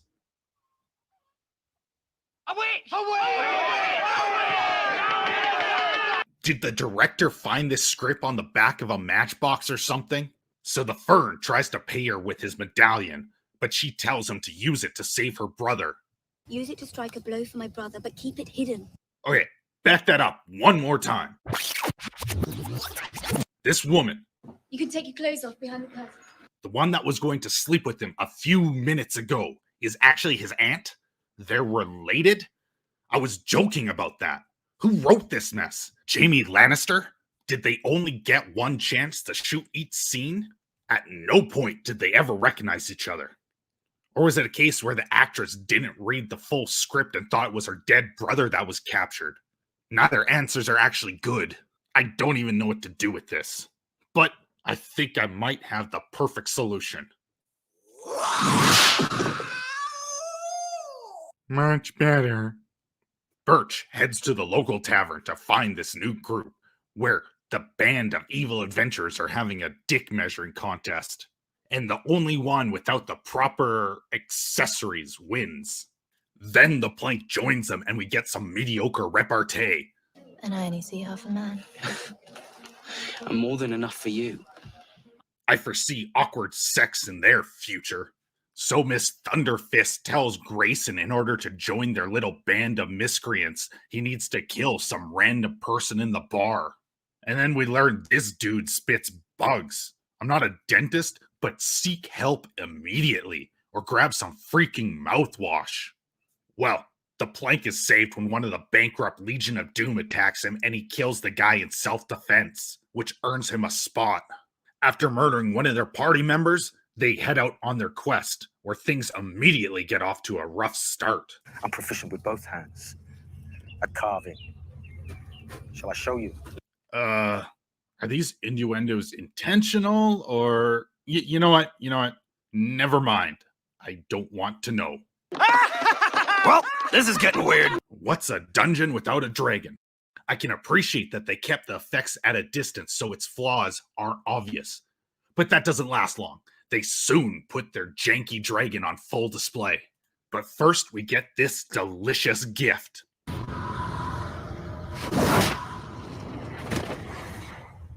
You will speak only when spoken to. The walking fern gets birch slapped. Huh? She sure puts him in his place. Kinda destroys any credibility he has as a heartless knight ready to plunder. He just takes it like a birch. So the evil adventurers follow the yellow brick road of destruction to the dragon's lair, where Mr. Halitosis reveals his peeping Tom trick. For a small production, it's a decent effect, but that is immediately thrown right out the window. A competent director would frame these scenes to hide the imperfections and allow for better detailing in each shot. They went in a different direction. He chose poorly. But the shrubbery saves the day, and Miss Powerfish shows sudden concern. Well, Grayson begins to reveal his true intention when he wants to rescue a few survivors. I mean, let's be honest, he's been as skilled at deception as a kid caught stealing cookies. I guess he rolled a nat 20 on his saving throw. The League of Extraordinary Assholes return to the town with the survivors, where there is much rejoicing. They all begin to party like it's $11.99. And the Halloween version of a sexy witch gets jealous when some other woman is interested in the particle board. In the background, the others take the night off to do whatever they enjoy the most, tormenting widows and backstabbing people, like any good spring break vacation. Miss Bipolar brings the log back to her room, where the movie turns into a porno. Bow, chicka, wow, wow. After a night of fun, the townsfolk find out that they're missing a couple people. I'll give the movie credit. It does feel like a Dungeons & Dragons campaign. They all completed part of their quest and came back with gold to celebrate and screw with NPCs. The story isn't even half bad. It just suffers from a very poor execution and flat acting. The best role probably goes to the Vermin Lord, who does a decent job with his delivery. So the chaotic, evil Funky Breath just wants to see the world burn and executes the town's mayor after they struck a bargain. A fight ensues, killing happens, and Poplar saves a group of kids. But Scarface sees him, only he keeps the information to himself. It's a secret. Well, now that they have gold in the horn, the group decides to end their journey, which puts the plank in a sticky situation. When the Weeping Willow has a dream reminding him of his father's bondage adventures, the Knight of the New Sun dishonors himself and commits cold-blooded murder, then frames his victim as a thief. Afterwards, the group turns on itself and they lose one more member. The three left over return to their original mission of bringing the horn back for a reward. Then we get an extra special cameo. One of the creepy twins from The Shining after she tried to kiss a blender arrives. This creature, called the Slaymate, feasts off negative energy to sustain itself. Set this thing loose on Twitter and you'll create perpetual energy. So after breaking all the vows the plank holds dear, he passes a little monster's test. But Sabrina, the teenage witch, fails because she's now in love with a stick. This calls forth some undead knight that stabs Vermin Lord in the back, presumably to avoid the stench of his breath. Well, the stick kills the creature and saves the girl, which also contains the book inside. So now it's time to meet Lord Shathrax, the man, the myth, the legend. The guy with his lips stapled shut and bikini babes that spent far too much time at Coachella speaking for him? Doesn't anyone notice this? I feel like I'm taking crazy pills! Now that Grayson is here, he searches for his dad, and as he rescues him, his new girlfriend interrupts their family reunion and is mortified, which starts off some weird sequence where Particle Board's dad and his babe both lash out. The sorceress I get, but the dad? You've been tortured for days. Now you're concerned with how he got there? Come on. Like, dude, pick your moments. He is legitimately ready to refuse help. They try to run, but as it turns out, they aren't in a regular castle. They're inside some floating Alcatraz fortress. Welcome to the Rock. His dad begs him to end his life, but the stickman refuses, saying he'll not break another vow. Instead, he will fight. This earns him Palor's favor, becoming the first real knight of the new sun. Only Lord Halitosis wasn't actually dead. It was a ploy the entire time. They needed Grayson to get here on his own. You used me from the start. Lied. Gambled with my life all to get him. Here. Correct. Which makes as much sense as pouring your milk in before your cereal. The more time you spend thinking about this, the greater your chance of a brain hemorrhage. It's the stuff. It's like pure concentrated evil. The Vermin Lord didn't know Grayson until later, and the sapling was deemed unworthy for a blessing. It opens way too many holes. But let's just move on. So, the Vermin Lord incapacitates the twig. Now they're ready for a ritual. Grayson is strapped into a machine and tortured for liquid pain.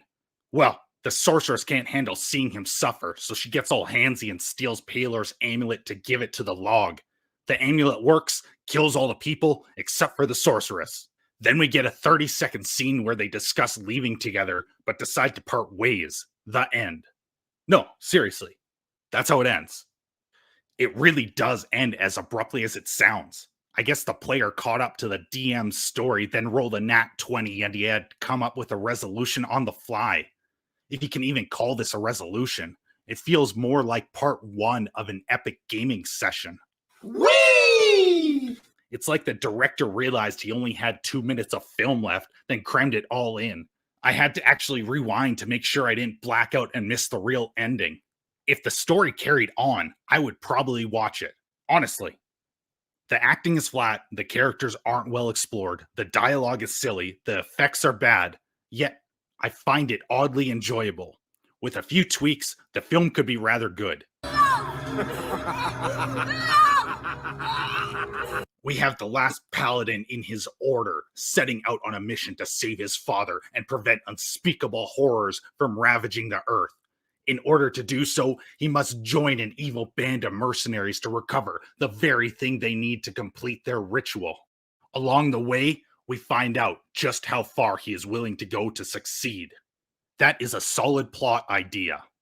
With a bigger budget, or a wiser use of effects, a few dialogue and casting changes, and you'll have a solid movie. Maybe that's asking for a lot. It basically means remake the movie. Or maybe I've watched so many garbage movies that I've snapped, because even without the changes, I still enjoy the film. Unlike its predecessors, which shall remain deep inside a dungeon, rigged with traps and guarded by a dragon for eternity. Let their blood rain from the sky! To continue this adventure, subscribe, leave a comment down below, hit the like button, and share it on social media. It really helps my channel. And if you enjoy my content and would like to support what I do, check out my Subscribe Star link. Every little bit helps. I'm doing my part. I'm doing my part. If you don't, you'll become Yeti food. Now scram before I change my mind.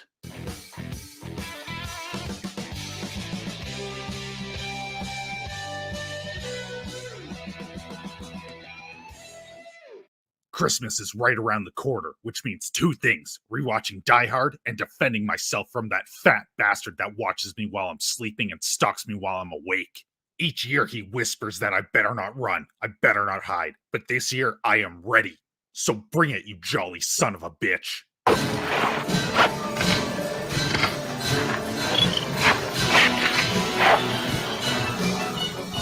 Now, as I suit up to protect myself from that psychopath that calls himself Saint Nick, I threw on a movie called Fat Man.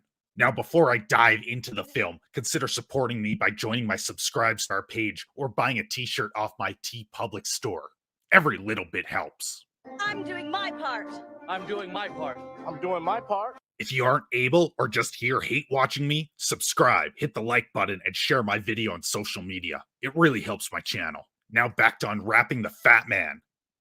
That didn't come out how I intended. God, so help me, you are going to regret all of this so hard. Fat Man, starring Mel Gibson and Walter Goggins, and directed by Ian and Esham Nelms, is an unexpected surprise. I dare say it will become a holiday classic that I will watch every year, along with Christmas Vacation and Die Hard. Welcome to the party, pal!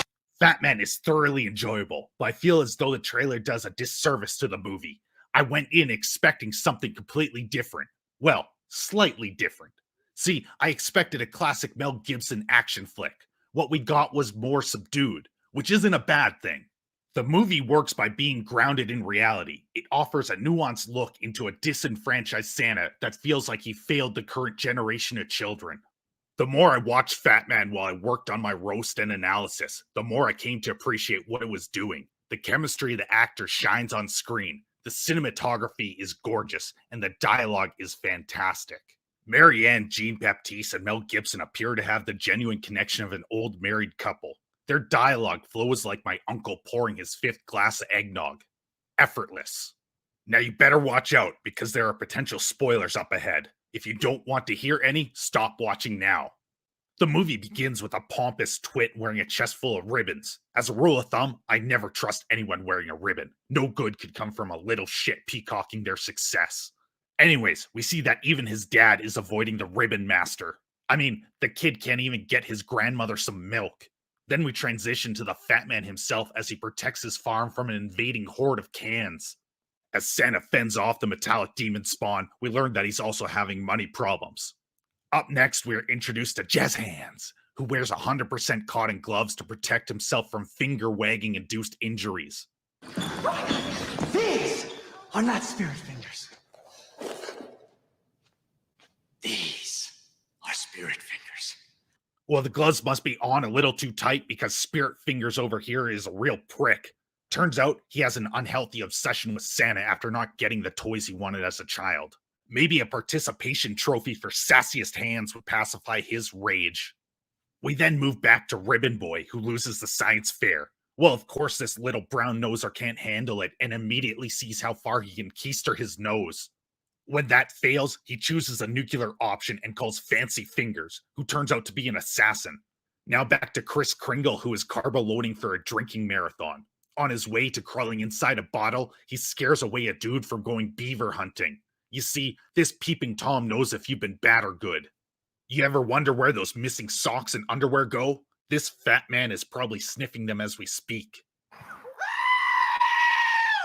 Rule number 2, if someone wears a suit and tie at home, they are 100% a psychopath. And because I'm always right, we see a young Patrick Bateman steal a check from his grandmother and forge her signature. Then future inmate 8472 threatens to torture the little girl who won the science fair. My little sociopath over here is so starved for attention that he can't possibly live without another ribbon. They stole it from us. No. What did they steal?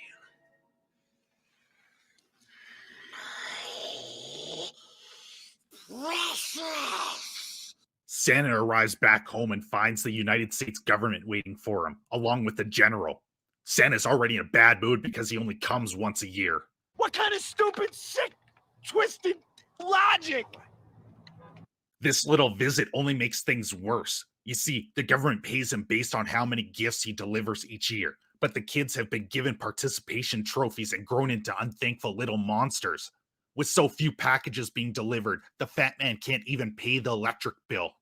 With Kris Kringle in a tight spot, the military wants him to work with them, which puts him in a foul mood. You'd think he'd be much happier since he knows where all the naughty women live. I bet you anything Mrs. Claus is freaky. So, Christmas Day is upon us, and all the boys and girls open their presents. We see little Jason Voorhees run downstairs to open his, but finds Cole instead. This enrages the future serial killer, so he puts a hit out on Santa Claus. Jazz Hands accepts and begins his montage. Yeah! I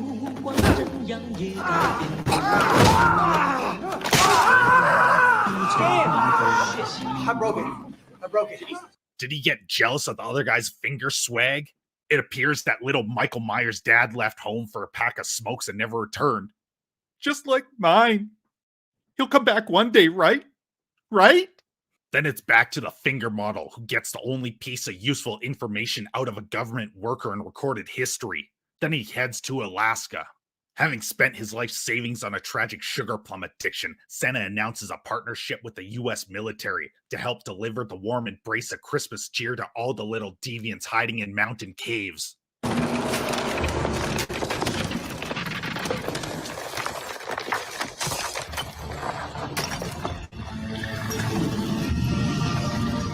Turns out the elves have adopted corporate America's recommended diet of carbs and sugar, and Santa wants to get his biscuit buttered. Let's take a second to recognize the impeccable acting and characters in the movie. Mel Gibson is at the top of his game. I get chills when he had to break the news to his workers. He exudes concern regarding his decision, and says more through his lack of dialogue than through his words. Now, I know this must come as a shock to a lot of you. Believe me, had there been any other way. The characters are all fleshed out with natural motivations driving them. None of their decisions feels forced, and Walter Goggins shines in his role. After the murderous shopping spree by Spirit Fingers, he spots the fat man and follows him through the winter wonderland. Do you think Frosty feels it when you trample through the snow? The movie is well shot with excellent cinematography that flows with action sequences.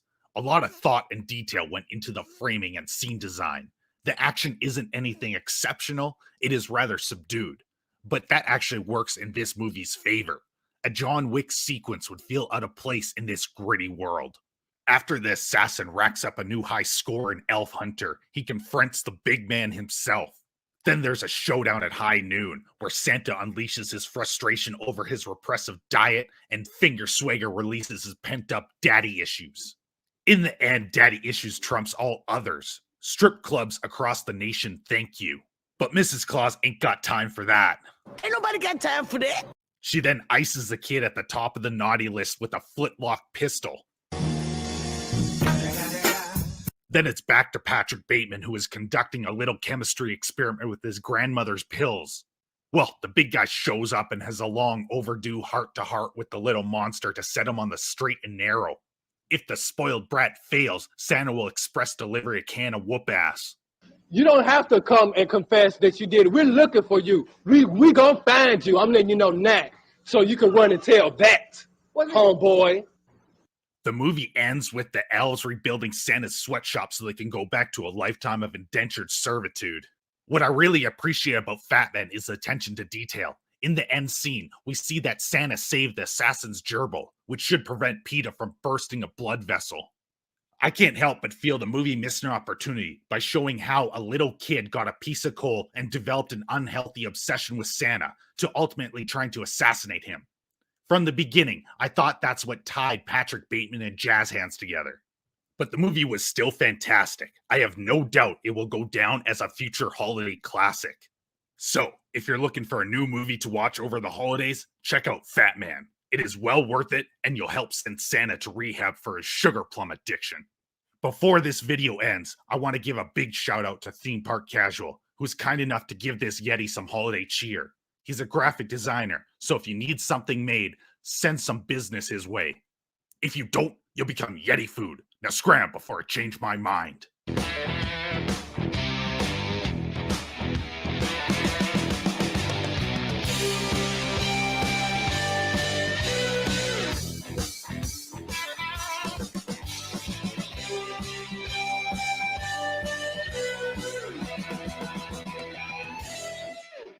Welcome to Merchandising the Movie, now with a dash of Batman and Robin. This mess of a movie is about as appealing as seeing your grandma strip. Please, no. It shouldn't exist, and it can't end soon enough. Oh my dear God, Jesus. Batman and Robin is what happens when a cokehead gets a hold of their dad's no-limit credit card. 7 million. There are a few certainties in life: death, taxes, and Batman should never have nipples on his suit. Forget the utility belt. Batman can saw his way out of any situation. With those milk duds, escape is guaranteed. Well, unless he's facing his arch nemesis, the Purple Nurpler. Before I sift through this steaming pile of excrement, consider supporting my work on Subscribestar. For as little as $1 a month, you can help fund my Chia Pet addiction. Or you can check out my TeePublic store and buy a hoodie to instantly become the best looking person in any room you enter. Every little bit helps. I'm doing my part. I'm doing my part. I'm doing my part. If you can't, then please subscribe, hit the like button, leave a comment, and share my video on social media. It really helps my channel. This spastic movie has no real beginning. The viewer is dropped into a sea of bat nipples and shaking cod pieces. After which we see a pair of spandex warriors rush off to stop Mr. Freeze, who looks like Gene Simmons if he was a techno Eskimo that speaks only in puns. The dialogue in this movie sounds like it was written by a dad who's off of his ADHD meds. Come join me. My garden needs tending. Then out of nowhere, a bunch of undrafted Canadians swarm the Nippler to play a pickup game of hockey. But you see, Nips and Areola are prepared and trigger the retractable bat blades. Okay, in what situation did Batman expect to encounter that he needed to create retractable skates? He's never heard of Mr. Freeze at this point. Those blades aren't small either. He has to walk around on stilts just in case he stumbles across some ice. The cherry on top of this shit sundae is he's not only a ninjutsu master, but also a pro hockey player. After the pickup game ends due to unsportsmanlike conduct, the EDM DJ freezes a leg of a dinosaur statue, which promptly collapses. Because reasons. Don't try to overthink this movie. It required a mountain's worth of drugs to make. It would require an equal amount to uncover the logic. Drugs? Just when you think things can't go off the rails any more than it already has, Techno Kiss reveals his truck was a spaceship and blasts into the night sky. The rocket serves no purpose but to go high enough for the adrenaline junkie to get his fix and fly like the delicate butterfly he always dreamed of becoming. I'm a butterfly. I'm gonna go find me some butterfly poon. Just when it looks like Batman's nipples are hard enough to cut glass, Robin jumps in to save the day with his handy heat ray. What else is this Boy Scout packing? Does he carry around a bottle of lube just in case he encounters a tight hole? Do with that image what you will. I'm not responsible. Then for some reason the flying rat keeps C4 on him, so he detonates the rocket and surfs after Gene Simmons on the door of the ship. If this movie could talk, it would say, "Hey physics, f*** you." This all happens in the space of 13 minutes. 13 frantic minutes of dad jokes. You would think this movie spent its load, but it keeps going like a teenager after finding a titty mag for the first time. You sex demon? Impure. Freeze uses his Eskimo powers to chill Bird Boy, then tells Batman he has 11 minutes to save him before he dies, which also means Batman let a whole ton of security guards die while trying to recover the diamond. Thanks for nothing, you string-sucking old moon! Then we are introduced to a plant-obsessed lady wearing rags that I assume are covered in cat piss. She also apparently has no idea she's been working with a mad scientist until she just suddenly decides to walk into his lab for the first time ever. Well, Doc Brown's evil twin creates Bane, spots Ivy, then goes full-blown nice guy on her. When she can't see how he's her white knight, he murders Ivy. I can respect your opinion. Sadly, I'm not good at rejection.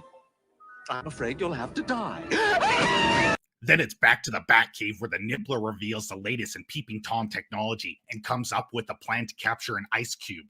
Well, much like in life, the simp fails at everything he attempts. See, it turns out Ivy isn't dead and is reborn monologuing all of her powers. For some unknown reason, the Turn-Up and the undercard luchador from a back alley brawl are besties and team up. Then we head to Mr. Freeze's slumber party, where he forces everyone to sing off-key karaoke. At which point, we find out Techno Kiss has a weird fetish for pickled women. After this, it's back to the mansion where a billionaire requires kids to wear tight spandex around him. Yeah, that's not suspicious. Some say unholy things happen up there. Well, turns out the geriatric manservant has a niece from England who arrives, so they welcome her into the Spandex Manor. After which a Twitter activist screams about saving plants between bouts of verbal diarrhea. At this point, I'm unsure if I experienced a psychotic break or if the movie really did have a jungle theme auction and a stripping Yeti.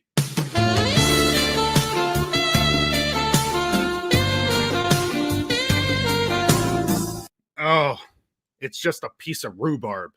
Pass. Then Nippleman and Areola get into a bidding war over a skanky vegetable, and we find out that there's an even more useless item on the utility belt than a shark spray. 7 million. Never leave the cave without it. But just as an auction to destroy their credit heats up, the Eskimo football player cools the mood and ices the competition. But then goes full diva when another star steals the spotlight and forgets his truck literally has another ice ray. This popsicle dines and dashes, leaving the bat utter titillated but unsatisfied. Milk Ducks wants his nipples clamped first, so he leaves Robin sporting blue balls and chases after Mr. Freeze. But the icicle plays hard to get, only to fail and succumb to Batman's charm a second later. Well, his feathered friend isn't too happy about being cock-teased and flips out. So the geriatric butler has a heart-to-heart about reciprocation. Afterwards, Broccolini goes house shopping and finds a quaint little homeless encampment. Turns out Batman is still left unsatisfied and wants to pollinate a cabbage patch. Then the Grapes of Wrath and the Roid Ranger break the abominable snowman out of prison and go base jumping. Well, Rubber Fetish and Who Gives a Shit about the Sidekick go to investigate. Apparently Carrot Top and Nacho Libre flew in from South America. While Batman and Robin push their nipples to the limit, Artichoke confronts the Wonder Twins with awkward sexual tension as Gimp roid rages. Polly want a kiss? Then Ivy cuts the power to a pickled woman and returns home to discover the addition of a cool man cave. The scene jumps to the unveiling of a telescope, because what are the chances deranged lunatics would crash another mass gathering? Well, it turns out that the telescope uses massive crystals, just like the one Mr. Freeze needs. But only 2 scientists are left to defend the place from his puns. No matter what they tell you, Mr. Bane, it is the size of your gun that counts. Apparently, Alfred's niece is an expert hacker and breaks a 3-letter code, which gives her access to the Batcave. When Miss Hackman goes down, the world's most useless security system freaks out. Then when she screams at it, the thing recognizes her and shuts off. Like, it couldn't tell all of this out beforehand? Whatever. I already feel like my brain is leaking out of my ears, and I still want to be able to chew my own food after this. So let's pretend this never happened. Flames on the side of my face. Breathing, heaving breath. The security system is so overjoyed that she found a closely guarded secret that it gives her a tight leather outfit. You know what? I'm okay with this. Now bounce like Batman's codpiece. Oh yeah, that's the stuff. Then Wonder Boy confronts the turnip and things get a little spicy. How about slippery when wet? This was a kid's movie, right? Listen, I don't know what's going on here, but there's been some foul play. Don't let yourself get caught in this Venus flytrap and move past it. So the boy Blunder is pushed into a pool and can't swim and doesn't have the mental capacity to stand up. The flying rodent drops in next, then is defeated by a vine, so we get Batgirl jumping in after. A catfight ensues, and then a plant gives eating her a whole new meaning. Afterward, the 3 meet for the first time in a scene that could only be described as Novocaine for the brain. That's not awfully PC. What about bad person or bad woman? Bruce, it's me, Barbara. Maybe Batman could fix this with Bat Patriarchy spray. Like an easily distracted dog, the movie jumps from one place to another, bringing us to an Inuit throat singing concert.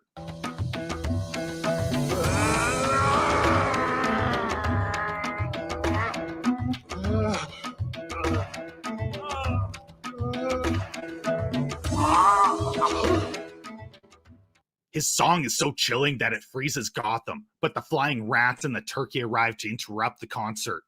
I'd like to point out that Batgirl doesn't have nipples on her suit like it's some wet t-shirt contest. So the people responsible were smart enough to know it was a bad idea on her, yet couldn't see the problem with the other two. Anyways, Batman uses his credit card to buy a new city or something. Whatever, I don't care. Just like the people that made this mess. Finally, the movie ends with the new squad running like idiots. I don't even know what to say about this coked up fever dream. But I do know one thing. I'd rather watch Batman and Robin for eternity than see another 15 minutes of Birds of Prey. Now scram before you become Yeti food.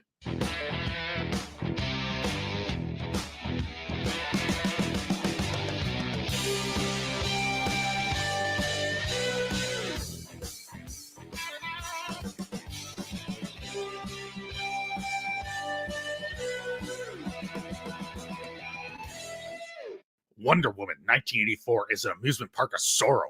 Everything looks like it should be an enjoyable wonderland, but once you step inside, it's a lot like the first time getting laid. You don't know when it started, there was a lot of awkward fumbling, and when it was all finally over, you were left horrified because you found out you lost your virginity to your cousin. Expectations were high after the first movie shattered the box office, but this follow-up is a bigger disaster than the Hindenburg. This bloated monstrosity cost $200 million, and they still couldn't hire an editor to go through this mess. The worst part is there was a story buried under all the excess fat. There was potential to develop interesting concepts. But the end result of this atrocity should have suffered the same fate as Caddyshack 2 and choked on a grenade.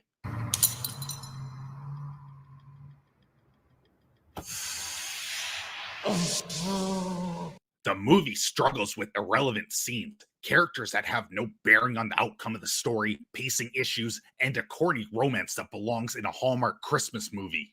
The movie isn't so bad that it becomes absurd, but it is more boring than being forced to watch a video replay of a cat parade that your coworker put on last weekend. No one cares about your cats. But before I add some gasoline to this dumpster fire, please check out my Subscribe-Star page. For as little as $1 a month, you can help feed my loyal screaming goat. Or you can support me by buying a t-shirt from my TeePublic store and instantly transform from a disheveled bridge troll to the sexiest person in the room. Every little bit helps. If you can't, then hit the like button, subscribe, leave a comment, and share my video on social media. It really helps my channel. I'm doing my part. I'm doing my part. I'm doing my part. Now let's burn this mother down. Hey, it's bad enough that you forced me to watch this mess, but come on. I need to read this drivel too? It's not even funny. I told you already. Read the script or your precious Star Wars collection goes up in flames. Now, read. All right, I'll read it. Be warned. There are spoilers up ahead. If you enjoy nonsensical movies with multiple opening scenes, then you are in for a real treat. Wonder Woman 1984 begins with a blast from Jolly Jumper Past, where we see a group of Amazon warriors compete to synchronize their periods for a crowd. After the customary wailing of the shrews, we get our first taste of what is to come. Totally irrelevant scenes that go on longer than a nerd telling you why Firefly never should have been canceled. When this exercise in pointlessness comes to an end, it's off to opening scene number 2, where a jewelry store robbery goes wrong because Butterfingers over here never learned how to carry a bag. Did no one else in production stop to watch this scene before putting it out? There's a dozen different ways for it to unfold without the ham-fisted slapstick comedy. And I'm using the term comedy very lightly. That's not funny. Not funny. Whatever.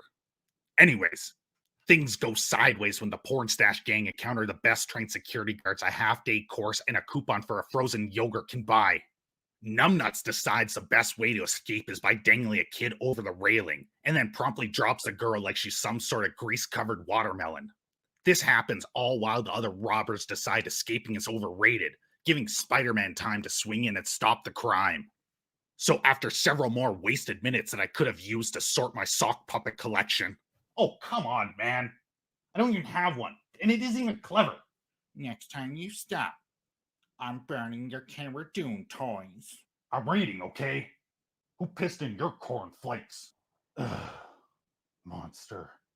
We are introduced to the scientist formerly known as who? Wait, she works here?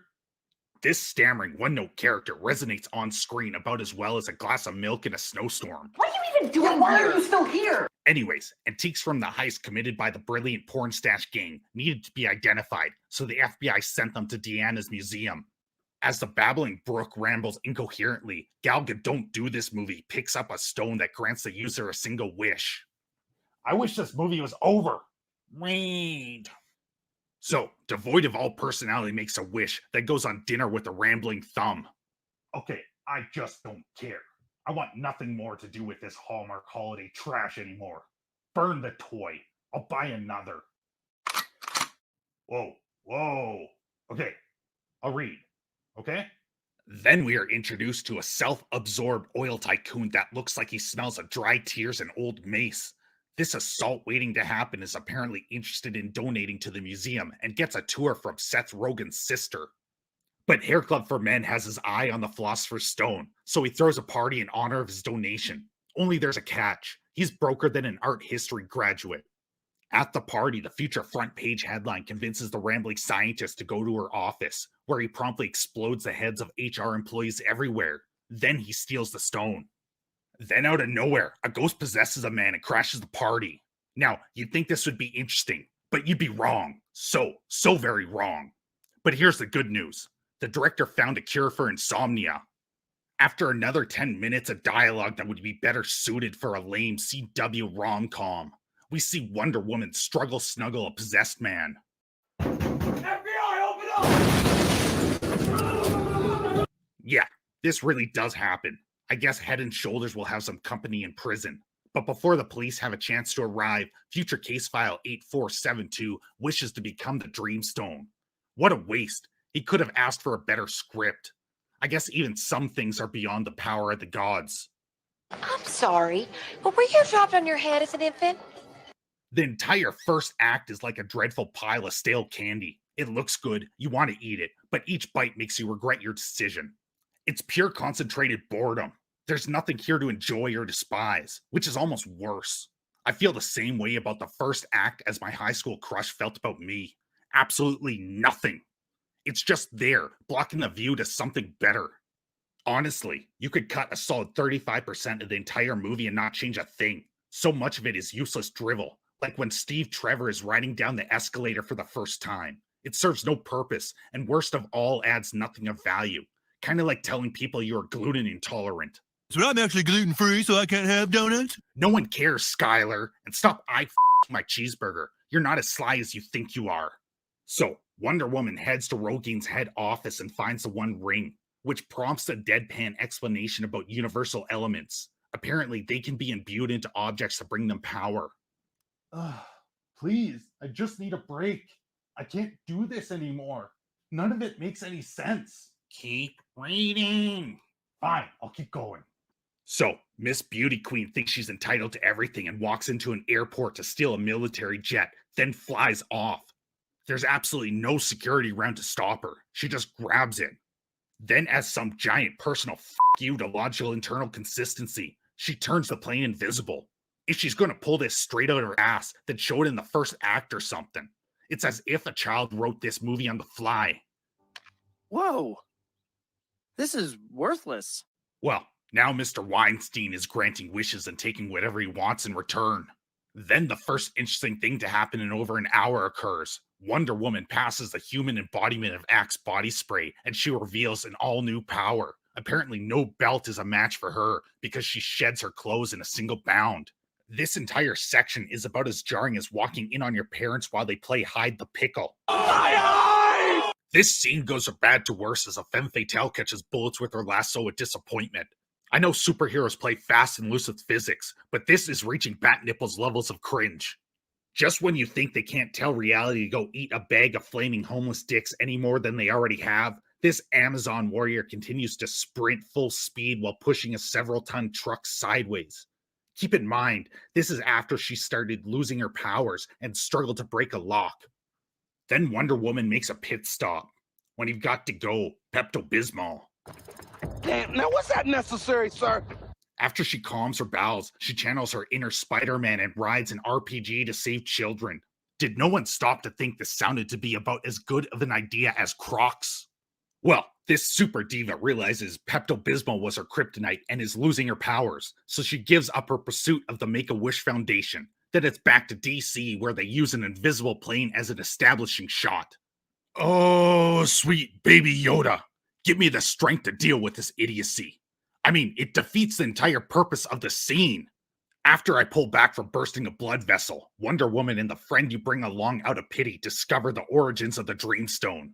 Then we see Hairplugs working on being named in his next lawsuit. I need to find a way to touch a lot of people. The irony is this fraud is the most well-rounded and likable person in the film. His flaws push him into morally ambiguous behavior. It's a remarkable achievement to give the villain more personality and a better character arc than the hero. But all his efforts come at a great cost. See, his body is falling apart faster than a hemophiliac in a Saw movie. Each wish destroys him a little bit more. But here's the kicker. The wishes are so poorly thought out that it's comical. I mean, the President of the United States wishes for more nukes, out of all possible things. The movie's message is about as subtle as Michael Jackson alone in Neverland. Oh, God, what is wrong with you? I don't know. I guess it was just a cry for attention. Our pair of heroes finally catch up to the toupee, but when her superpower being really, really good looking fails to ensnare him, she uses a third grade trick to protect herself. That is until Dr. Boredom goes full Spider-Man 3 and Emo struts her way into a cat fight. As a result of her earlier wish, the Rhinestone Cowboy has gained Wonder Woman's powers and doesn't want to go back to being the equivalent of a dying houseplant. So in a trope as old as time, there's a villain team-up in the sequel. Chaos erupts in the street as the Wishmaster continues granting Make-A-Wish kids their final request. But the Wonder Bra can't save the world without giving up her struggle snuggle companion, so she renounces her wish and spins a web like only a spider can. Now that the bounds of reality no longer apply to her, she sketches a ride on an airplane. As if that wasn't enough to force her brain cells to commit seppuku, she learns to fly because she fondles the clouds. So, the rejected Crow Extra makes a deal with the Wishmaster to become an apex predator. Fun fact, cheetahs aren't an apex predator anywhere. But this movie doesn't let a silly thing like facts and logic slow it down. No, because Wonder Woman then rides the lightning. Come on, let me stop. She's web slinging off of lightning. F***ing lightning. Keep reading. I swear, when this is over, I'm gonna make you pay. So, Glenn Ross takes over some government device that broadcasts particles to touch the people of the world, which allows him to grant everyone's wishes. Then for some reason, Wonder Woman flies in wearing a new suit of golden armor. What? When did she have a chance to change? Was this before or after pissing on Newton's grave? Well, now there's a showdown with a cheetah that makes the butthole edition of cats look like a good idea. I mean, this cheetah would shrivel the woody of even the thirstiest of furries. These gals get down and dirty until there's a spark of energy between them, but the model is filled with too much silicone to be shocked. No! No, I'm not feeling all right. I don't understand one damn thing that's going on around here and why nobody can give me a simple, straight answer. So, there's a showdown between Mr. Sandman and an Oscar. Then, as the world collapses from too much joy, Wonder Woman gives a speech convincing everyone to renounce their wish. Sorry, little Timmy, but Wonder Woman said you have to die of stage 4 cancer, so bye-bye. The least believable part about this movie, and that's saying a lot, is a single person didn't tell Wonder Woman to shove off. Or better yet, wish for something that made the world a better place. We're expected to believe everyone was selfish. I can't do this anymore, okay? I'm not playing around. I told you. If you stop one more time, you're gonna pay. Okay. In the end, it's not clear if Head and Shoulders was the only one that needed to retract his wish, or if everyone else had to rescind their wish as well. Anyways, after little Timmy was robbed of life, Wonder Woman runs into her former struggle snuggle companion, who doesn't even recognize his former abuser. There's no sign of regret on her face either. You know what? I'm done. I'm not reviewing this dumpster fire for you anymore. I don't care what you do.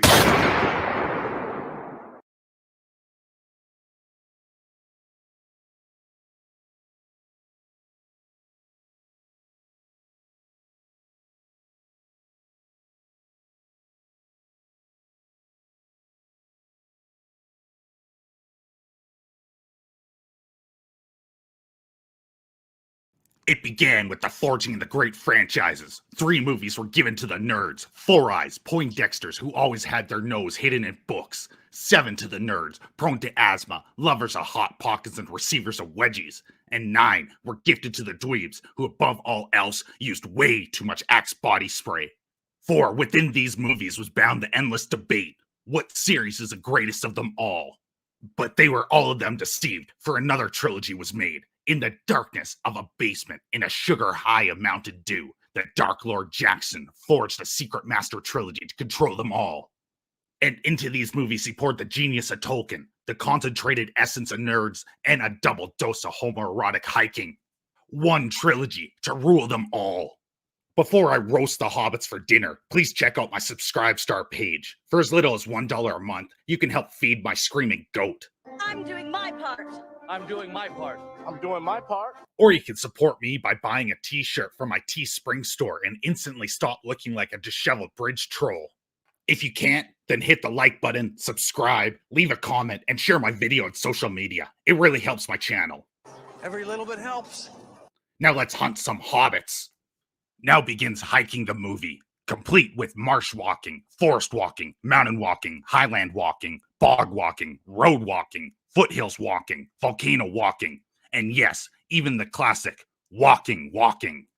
The movie opens in the Shire, where a senile old man begins his descent into madness and laughs at his own jokes like a psychopath.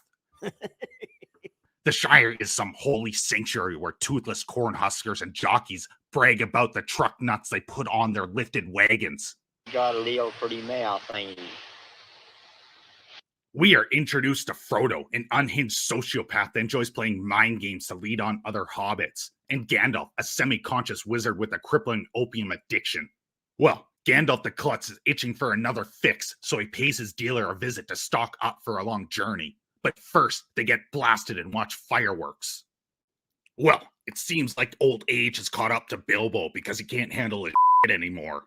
When he starts tripping balls, he spirals into a state of paranoia and believes the feds are after him, which prompts him to pull a disappearing act.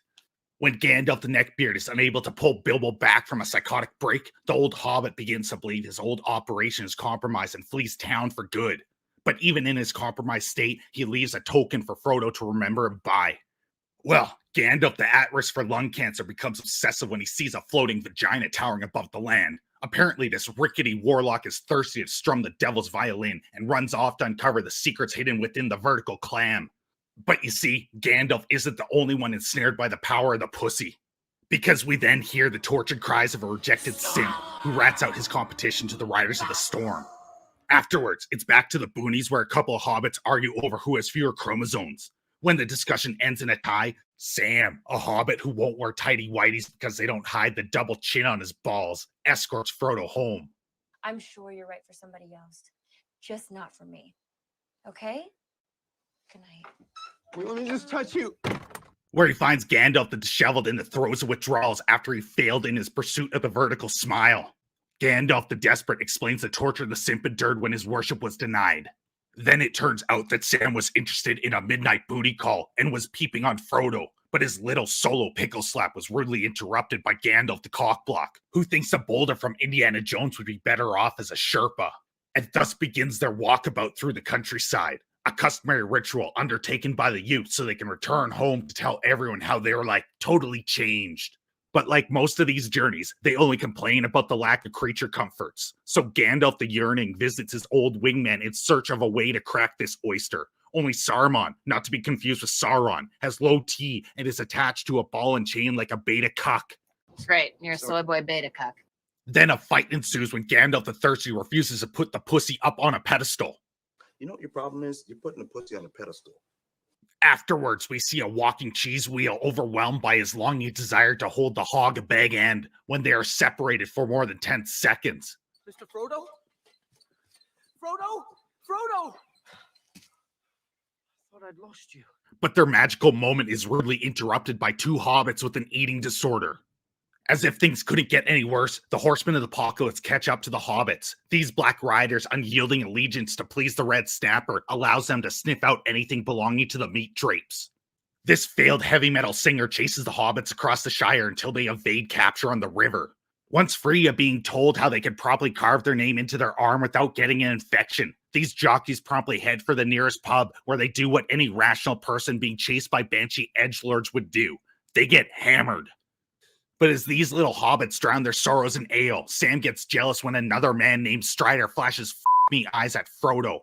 Before a lover's quarrel can ensue, the town idiot reveals Frodo's real name, causing him to pull a vanishing act.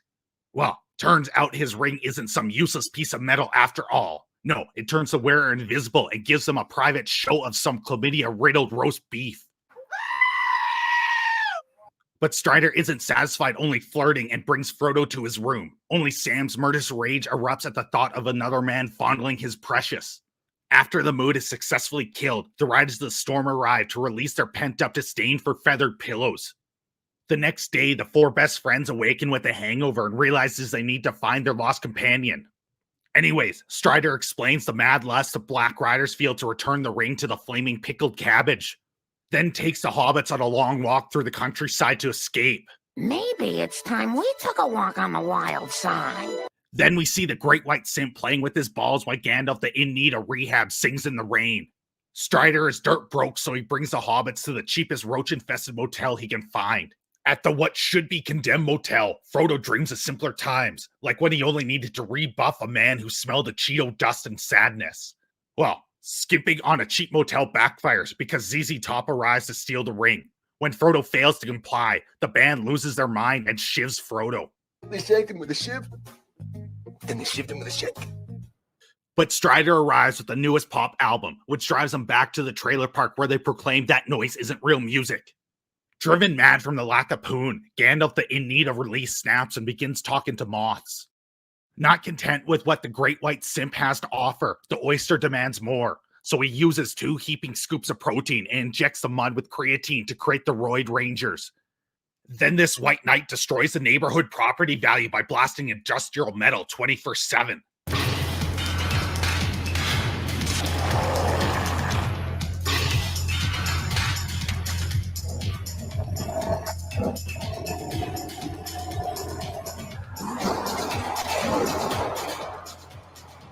After getting shivved by ZZ Top, Frodo gets a severe contact high, only he hasn't built up years of tolerance and begins to overdose. Well, a kind elf takes pity and rushes him to the nearest emergency room. But ZZ Top recover from the music of the youth and chase the 2 of them to a river, where the she-elf blasts them with a super soaker. When Mr. Frodo wakes up, Sam is relieved he won't have to join the halfling dating site called the Hobbit Hole. Well, Mr. Selfish over here doesn't understand reciprocation and leaves Sam hanging once again with the worst case of blue balls in the history of Middle-earth. Then Frodo runs into his uncle once again, who aged like milk after being cut off from his stash. In a fever dream withdrawals, he gives Frodo some priceless gems he scrounged out of his cupboards. Then Gandalf and a hippie that couldn't let go of the past discuss what to do with the Ring of Thoughts.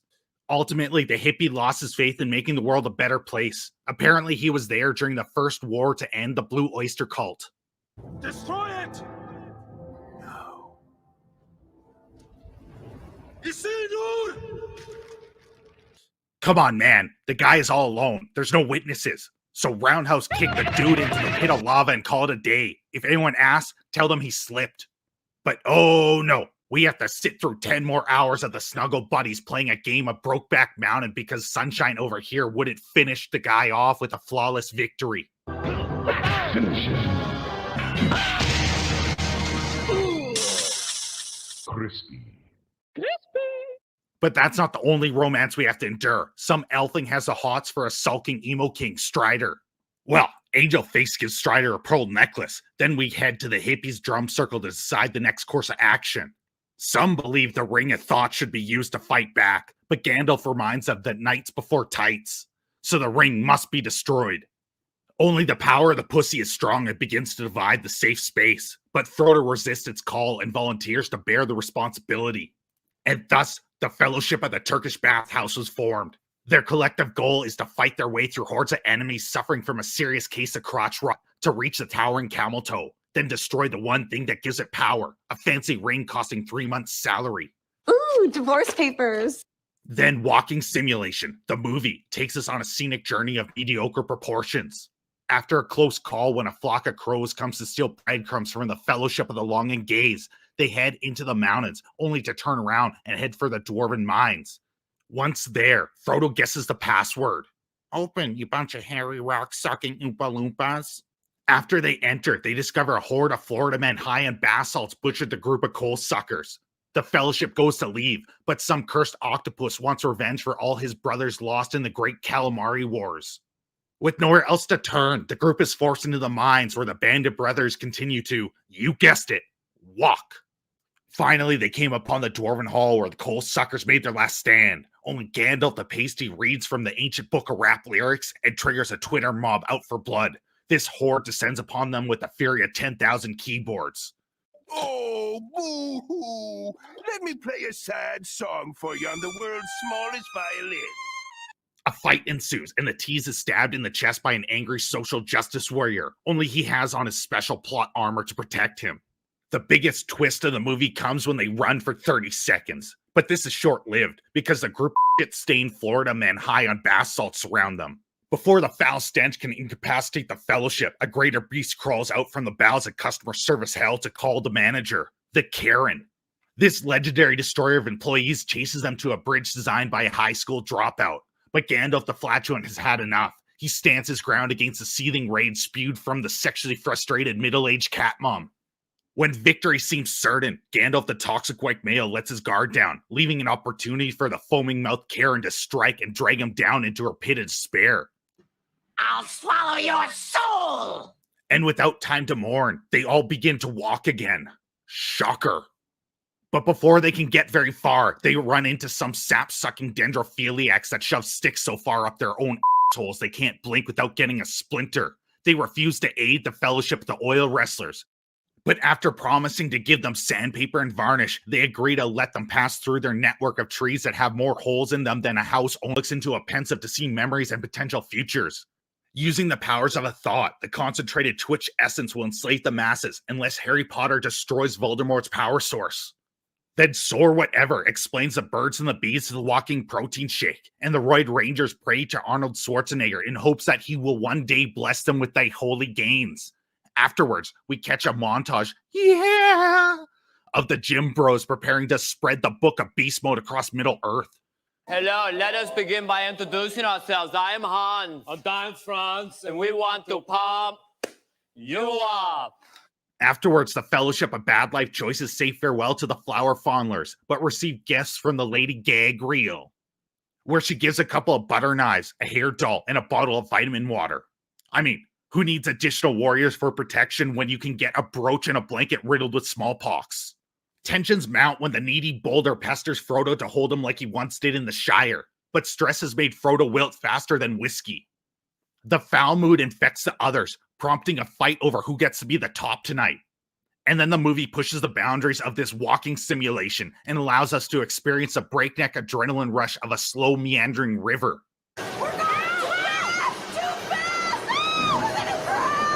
Well, Mini-Me runs into trouble when the power of the Pussy Pass taints the minds of his companions, and the horde of orcs descend upon them. So this little halfling is forced to flee when the Juiceheads try to tell him how to properly blast his quads to get swole. After their sacred gains are rejected, they roid rage and start a fight, ultimately taking down the Daywalker. In his last fleeting moments of life, the soulless Ginger pleads for forgiveness. I tried to touch his feet. Forgive me. Now that the biggest cock tease of Middle-earth is driven away by the Daywalker, he tries to flee by boat. But Sam is so distraught at the thought of losing the trouser hog of Big N that he nearly drowns. Only Frodo takes pity on deep-fried Rudy. The others see them run off to Vegas together and realize the Fellowship of the Slow Walkers has disbanded. The first chapter of the Middle Age Crisis Walkabout may have ended, but this trilogy is only just getting warmed up. Stay tuned for the next episode, where Ross and Rachel continue their game of will they or won't they. One thing is certain, there will be plenty more hiking. Anyways, my feet are sore, and I'm too tired to eat you. Now scram, before I change my mind.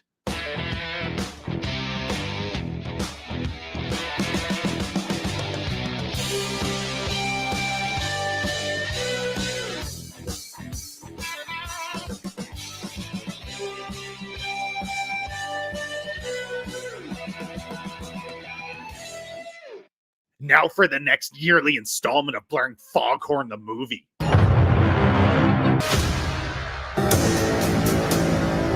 only this time, it's personal.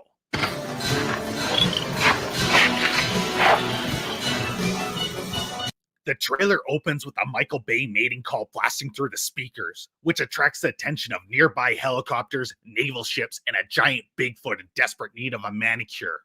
After chasing the new potential mate, this giant beast finds itself stranded on the ocean, so he takes a nap on a ship. Then a little girl finds Kong and decides to offer him a doll made out of hair she found in a clogged shower drain,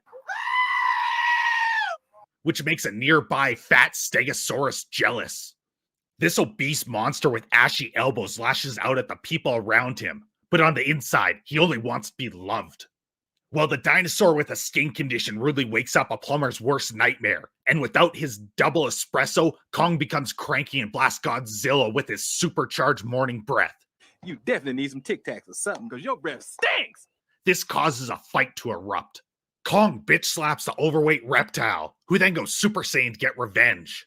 This prompts Harry to retreat with the Hendersons when he sees his opponent's power levels over 9,000. It's over 9,000! So he goes to grab an axe to even out the odds. Well, Godzilla is enraged because he can't get a piece of ape spit off his face with his tiny T-Rex arms and starts destroying things to force Kong to fight him again. But this time, Kong is ready to rumble. These two titans duke it out until Godzilla pulls a cheap trick and tries to blind Kong with his flashlight.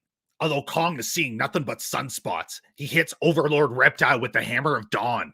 I guess this triggers an EMP event because the electronics shut down and the trailer for Godzilla vs. King Kong ends. In order to find out what happens, we'll have to wait until the movie is released. Please check out my Subscribestar page. For as little as $1 a month, you can help feed my screaming goat. I'm doing my part. I'm doing my part. I'm doing my part. Or you can support me by buying a t-shirt from my Teespring store and instantly stop looking like a disheveled bridge troll. If you can't, then hit the like button, subscribe, leave a comment, and share my video on social media. It really helps my channel. Every little bit helps. Now scram before you become Yeti food.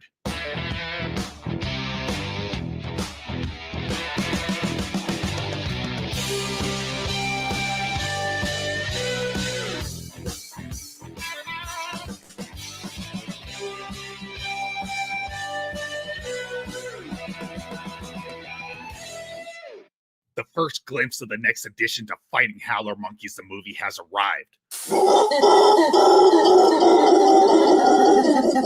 This trailer begins in a refrigerator where an Eskimo wizard is hungry for a human snow cone. But in an effort to make sure fans know this movie will continue to have dialogue written by a retarded meth addict, it gives us this gem. It's a birthmark. What do you mean? He was born with it. Oh, sorry. I forgot I can't say that word. He's amphetamine challenged. My apologies. For all of my complaints, the trailer does a good job showing off the wonderful range blaring foghorns can bring to a project. Personally, I can't wait for the movie to come out so I can watch a bunch of screaming men covered in sweat. Wait, no, that came out wrong. Give me a do-over. Ugh, screw it. That'll take too much work. Now I'm lonely and ready to make you my next snuggle buddy. So scram before I change my mind. Remember when Disney used to release fun movies about talking animals, princesses, magic, and dead parents? Ugh, god damn. Watt was dealing with some serious daddy issues back in the day. Someone had some daddy issues. Now we get movies about the villains before they had delusions of grandeur. Anyways, this movie dives into Corella's past when she was moonlighting in Gotham as Harley Quinn's monochrome sister. This hot topic drag queen goes out of her way to make sure you know she's a strong, independent woman that can commit crimes just as good as any man. Maybe she could go rob a clown for a few extra colors. I am dark and mysterious and pissed off, and I could be very dangerous to all of you. At the end of this movie, I wonder if Disney will also thank some poachers for allowing them to film near a camp of captured animals. Now it's cold outside and I'm ready to slice you like a tauntaun and crawl inside to warm up. So scram before I change my mind. Welcome to a world of witchcraft and wizardry, made by an absolute legend, Christopher Columbus. Not only did he sail the Nina, Pinta, and Santa Maria across the Atlantic Ocean to discover the Americas, he directed Harry Potter and the Philosopher's Stone. Now, before I roast these witches, please consider supporting me on Subscribestar. For as little as $1 a month, you can help feed my screaming goat. If you sign up, you'll get a producer credit at the end of the videos, help pick movies to be roasted, and gain access to exclusive content. I'm doing my part. I'm doing my part. Or you can support me by buying a t-shirt for my Teespring store. The links are in the description. If you can't, then hit the like button, subscribe, leave a comment, and share my video on social media. It really helps my channel. Every little bit helps. Now let's start this crusade. The movie opens on Pivot Drive with a quaint little home deep inside suburbia hell, where a geriatric patient in the middle of a psychological break wanders around stealing light bulbs and speaking to tomcats in a bathrobe. Well, it turns out the street rat that the old man was talking to wasn't interested in dumpster diving and transforms into an elderly witch. We have found the witch. May we burn, As if that wasn't disturbing enough, some hobo from the Alaskan wilderness arrives on a flying moped to deliver a child. What the f***? My parents lied to me? Those bastards told me babies were made when a man puts his inside and This is bullshit. What other lies have they spewed from their forked tongues? Anyways, they leave a baby boy with more scars than a Charlie Hebdo employee on the doorsteps. If the kid was so unwanted, why didn't they just cast fetus deletus? Whatever. Well, apparently the family isn't too happy with the defective baby they ordered, because they treat him like garbage and force him to live hidden under the stairs. You're so ugly you could be a modern art masterpiece. A few years later, it's the poster child for childhood obesity's birthday. But this future diabetic with a missing foot throws a hissy fit when he doesn't get enough presents. To calm Twinkie-saurus, the family takes him to the zoo, where Stary Squatter has a conversation with a snake. When Pudgy Do-Right sees the reptile move, he shoves the unwanted stepchild out of the way. Apparently, this is some magical dumpster baby, because he causes the glass to disappear, which makes Fat Bastard's English nephew fall into the snake pit. The abusive family instantly suspects foul play and locks the little Satanist under the stairs. Well, the little asshole got back at them by signing up for the CD Club of the Month. And to escape the onslaught of unsolicited advertisements, they hide in a rickety island shack. But soon after arriving, the man's so dumb he almost drowned when someone put a scratch-and-sniff sticker at the bottom of a pool arrives to give Harry some big news. You're a Harry. I'm a what? And a thumping good one, I'd wager. After which, the British Chewbacca abducts the child, and before an Amber Alert is triggered, he brings the kid to a hotel and bar. I'm watching the right movie, right? I mean, this seems to be about satanic black magic and child trafficking. Is this a movie or a documentary about the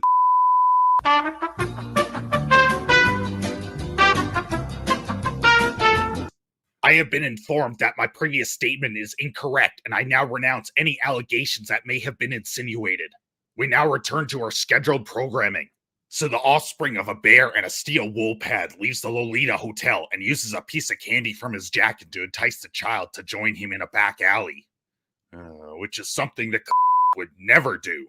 Thankfully, this Trail of Tears was a gateway into a wizarding strip mall and Wuhan wet market.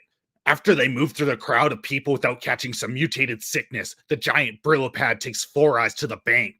And this isn't some regular bank manned by some ghoulish, money-hungry goblin set on sucking every last dime from your wallet. Never mind. It's exactly like that, only these goblins are shorter. Apparently Scarface over here had loaded parents because his vault is overflowing with gold. But the Wookiee isn't done. He's here on official school business and picks up a tiny secret parcel from inside one of the bank's most secure vaults. Afterwards, Bowl-Cut heads to get a wand so he can channel the power of Satan without sacrificing a goat.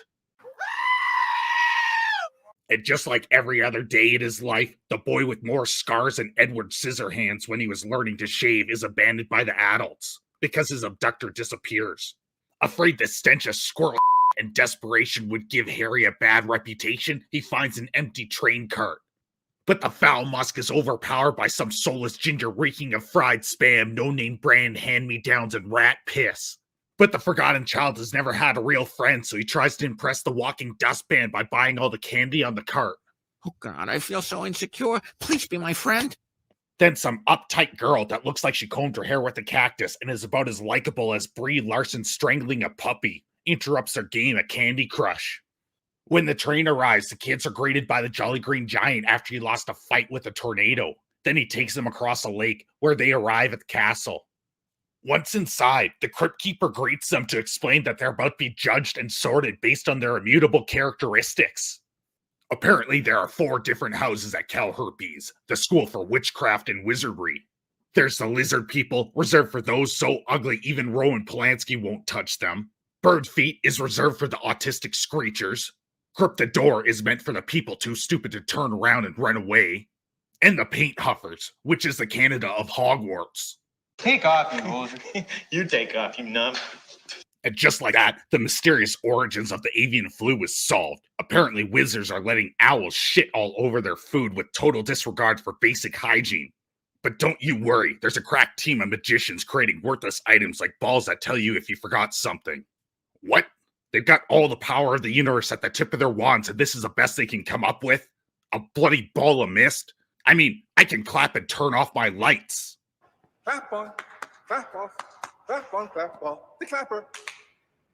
Then Frodo starts reading the newspaper, like all normal kids, and finds out Gringos has been robbed. I'm not sure what's less believable, a secret wizard society or an 11-year-old boy reading the financial section. She about to start some shit, Zed. She's about 8 years old. Those books are way too advanced for her. If you ask me, I say she's up to something. Before you fuse your neurons trying to think about this, the movie goes to flying practice, where the boys compare their broomsticks. Some shafts are knotted, others have been sanded smooth. Some can hold it with one hand, while others need to use 2. And for some reason, the brooms that require 2 hands to ride are far more popular with the girls. When the boys are done playing with their sticks, Malfoy picks on the boy with the smallest broom and steals his ball. Harry won't have anything to do with it, so he flies through the air in a desperate attempt to cup the ball. Well, Skeletor sees this and makes him the seeker on the Grip the Door Quidditch team. Before we have a chance to learn the Quidditch rules, the 3 Musketeers find themselves on a moving staircase that brings them straight to the restricted area of the castle, where children can be killed by a 3-headed dog named Cerberus. Did President Snow design the castle? The staircase leads straight into death's clutches, where a first-year student can easily break the security measures of a world-renowned school. After the puppy almost eats the Powerpuff Girls, we learn about the great game of Quidditch. It's a competitive game where players fight over a golden snatch. The first one to use their bushy broom to get the snatch is awarded 150 points. Ends the game. It gets a bunch of high fives from their peers, while the losers take their knob brooms and go home blue. Back in class, a toxic white male makes a mob cry, so an angry feminist arrives to scream incoherently at them. But Harry and Ron use the magic powers of the patriarchy to defeat it, and since a professor has been repressed by her own internalized misogyny, she awards them points, further propping up the system, then buys him a broom. The big Quidditch game arrives and the 2 teams chase after the golden snatch, but things begin to get rough as the competition for the only snatch around heats up. Being young and inexperienced, Harry loses control, but he's able to keep going thanks to his youthful vigor. This eager beaver dives face first into the snatch and eats it like there's no tomorrow.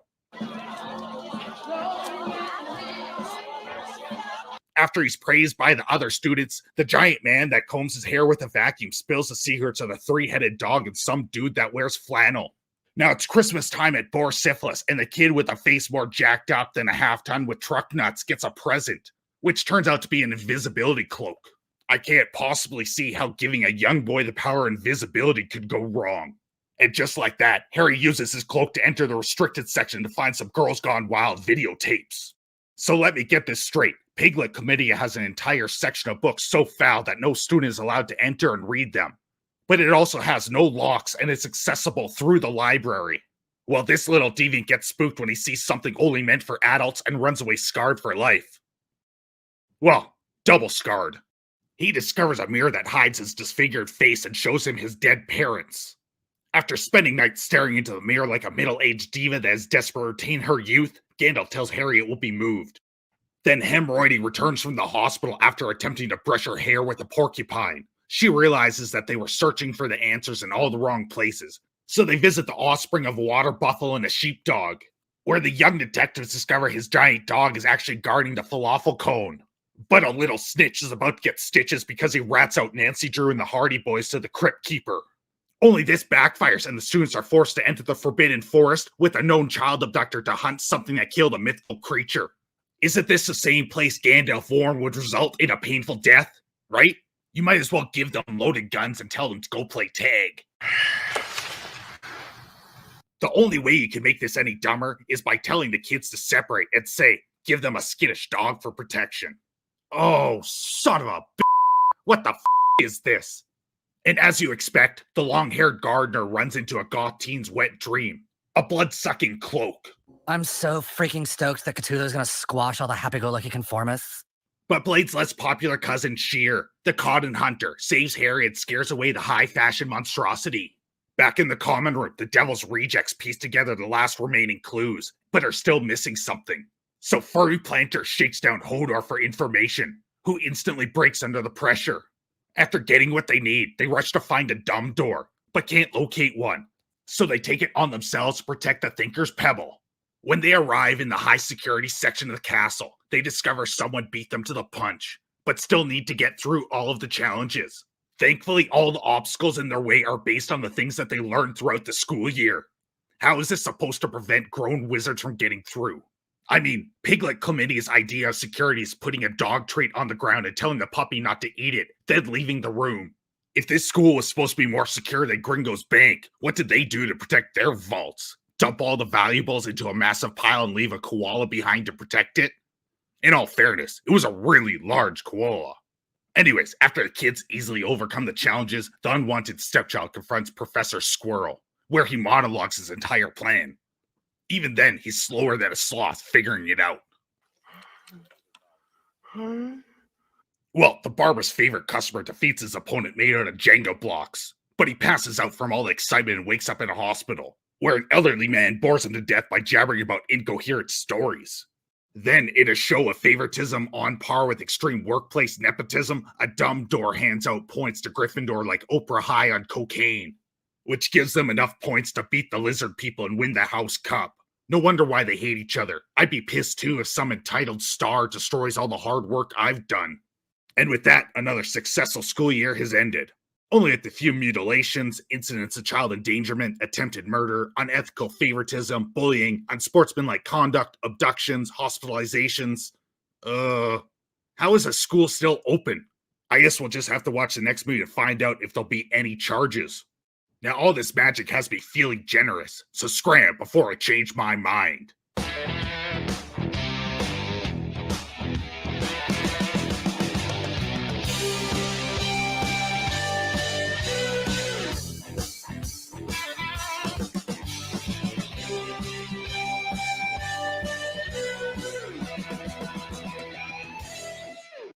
On today's episode of Out of Touch Millionaires discussing how oppressed they are while sitting on a pile of money, we have Prince Harry and Meghan Markle bemoaning how hard their life is as literal royalty.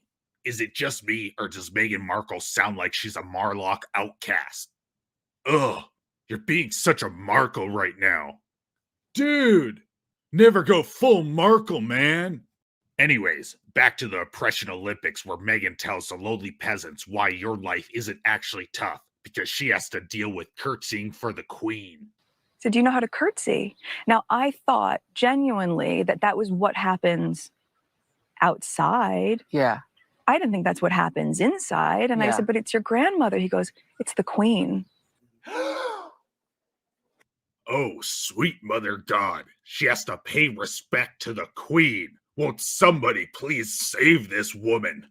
No one will ever understand true pain until they are forced to curtsy. It will take years of intensive therapy to overcome the horror she just experienced. But it doesn't stop there. Oh no. After this rejected Muppet willingly gave up his royal responsibilities, the family cut him off financially. Help! Help! I'm being repressed! Bloody peasant! Oh, what a giveaway. Did you hear that? Did you hear that, eh? Oh, well, except for the millions of dollars he inherited, the millions Meghan has from Suits, $25 million from Spotify and Netflix, plus whatever other business dealings they may have. Wait, hold up. Wait a minute. Your family cut you off? Yeah, in the first quarter of 2020. But I've got what my mum left me. Someone please help Prince Harry, who looks like Ed Sheeran if he was missing a chromosome. He won't be able to afford his third yacht or buy a second island. This couple is so out of touch, they think ramen is a hot new sunglass company. That Hansel's so hot right now. Prince Harry looks so whipped during this entire interview, dominatrixes around the world are saying the safe word for him. Now excuse me while I deal with real people problems, like finding out why my male goat isn't producing any milk, even after hours of tugging on nipples. Now scram before you come Yeti food.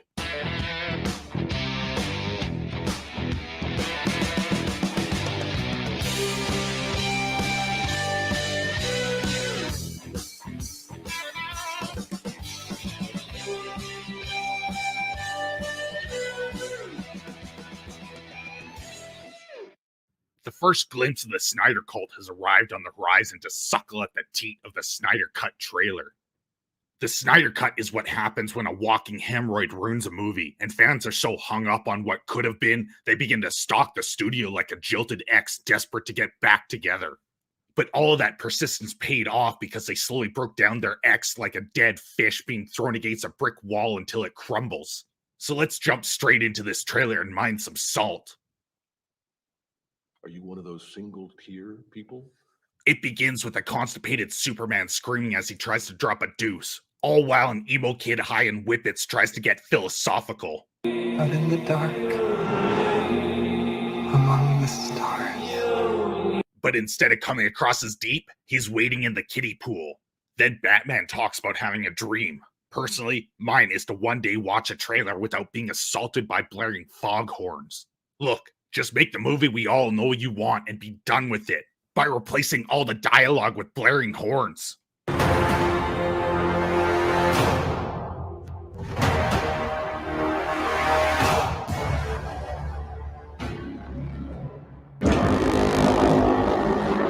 They call what they did to Steppenwolf a visual upgrade, but unlike the original, every time I see him, I'm reminded of a cheese grater.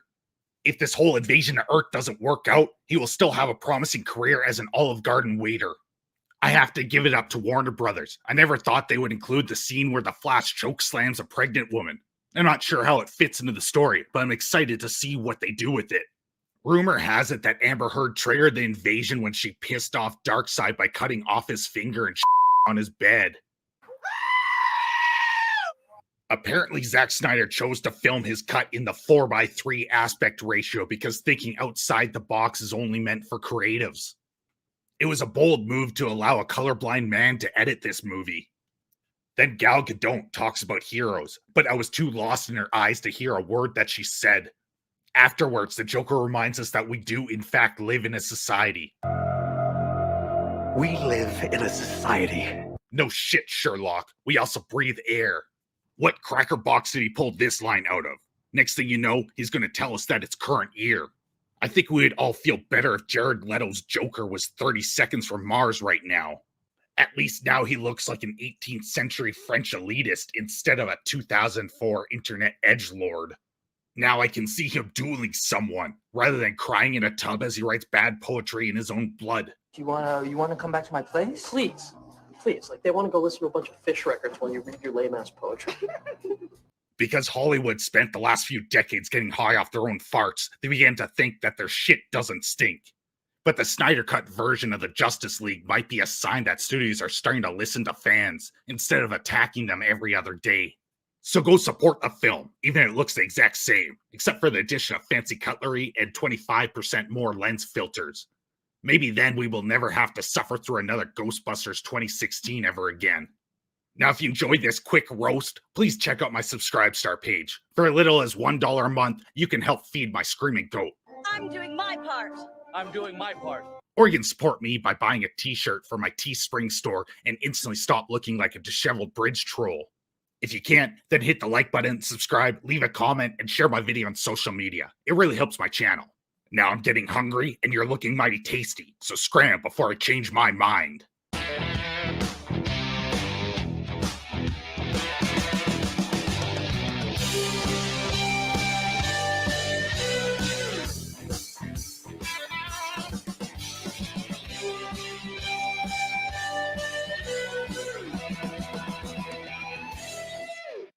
Suicide Squad 2 is what happens when mediocrity is rewarded by creatively bankrupt studios that don't understand the source material. There is so much cringe oozing off this trailer, I thought I was watching an incel get rejected.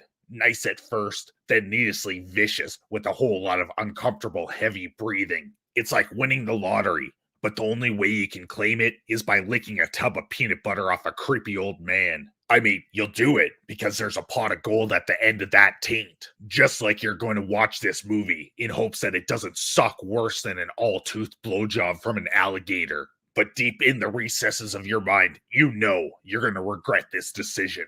The jokes show and feel tired and only put there for shock value, which can work.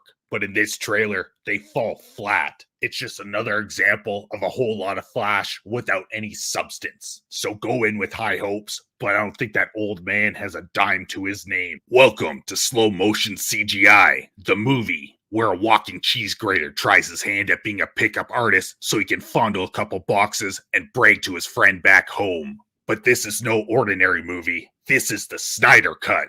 The first version was so god-awful, fans spent years hounding Warner Bros. To redo the thing. Now that it finally arrived, it is time to roast this sucker. But first, if you enjoy my content, please consider joining Patreon. If you become a member, you will have your name listed as a supporter at the end of the videos and help pick movies to get roasted, plus so much more. I'm doing my part. I'm doing my part. If you can't, then subscribe, hit the like button, leave a comment, and share my video on social media. It really helps my channel. Every little bit helps. Now let's roast and review the Snyder Cut. The movie opens with Superman screaming about stranger danger as someone touches him, but the cry for help is soon extinguished. Henry Cavill's primal cry triggers boxes around the world to get all tingly and excited and begging to be touched. Touch me, please. Touch me.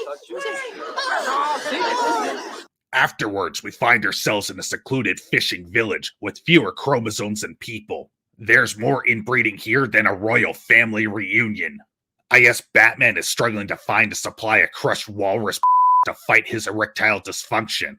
When he tries to buy the entire town's supply, they get furious at the thought of losing their ability to bump uglies with their relatives again, which causes the head walrus wrangler to begin a striptease and water show to confuse Bruce Wayne. The visual spectacle fails to impress the billionaire, but the women around jump to sniff his soiled clothes faster than a fat, positive body image advocate driving to a buffet during happy hour. After watching the Joss Whedon version of the Justice League, I was skeptical the movie could be salvaged. It was such a disaster that it made Chernobyl look like child's play. Thankfully, Zack Snyder was able to cure Superman's Bell's palsy and remove the ridiculous one-liners that every superhero dropped in each scene. The consistent tone is a welcome addition to making the film no longer feel like a chore to watch. Yeah, let me out of here! I can't watch another second! Anyways, some pissed off hedge fund managers snapped after Redditors put a short squeeze on them, so they go and take a bunch of hostages. Luckily, Gal Gadot is here to tie up the bad guys.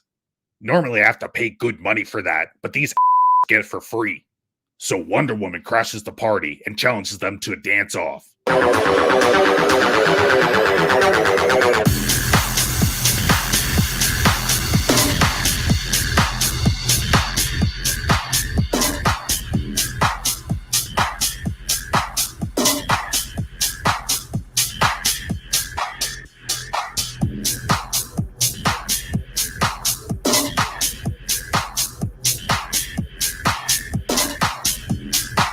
Ultimately, her fly moves overwhelmed them, and she wins the day. Henry Cavill got these boxes so worked up, they vibrate until completion. And apparently they need to be treated with Vagisil, because Steppenwolf and his minions can follow the scent like it's some nearby fish market. Why would you say that? This walking cheese grater is so desperate to get some action that he pushes harder than salt and pepper to pick it up. Only the Amazonians are having a girls' night out, and made a rule that they all leave together, so they spurn his advancements. But the industrial shredder won't take no for an answer and brings the box on a magic carpet ride. There are a couple giant improvements to this version of the Justice League. Steppenwolf no longer looks like he's wearing a Celtic scrotum on his head, and he doesn't sound like he's chewing marbles while talking.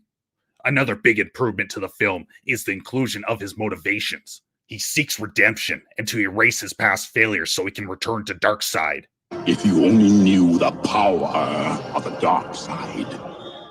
The box gets toxic shock when Steppenwolf leaves a metal sheet on it for too long, which causes an ungodly scent that completely fills the room. But he isn't content on just one box. He wants to party like Charlie Sheen on payday. Then a bunch of Amazons rub Artemis until he on the world of men. But he's not as clean as he believed and causes the holy temple to burn.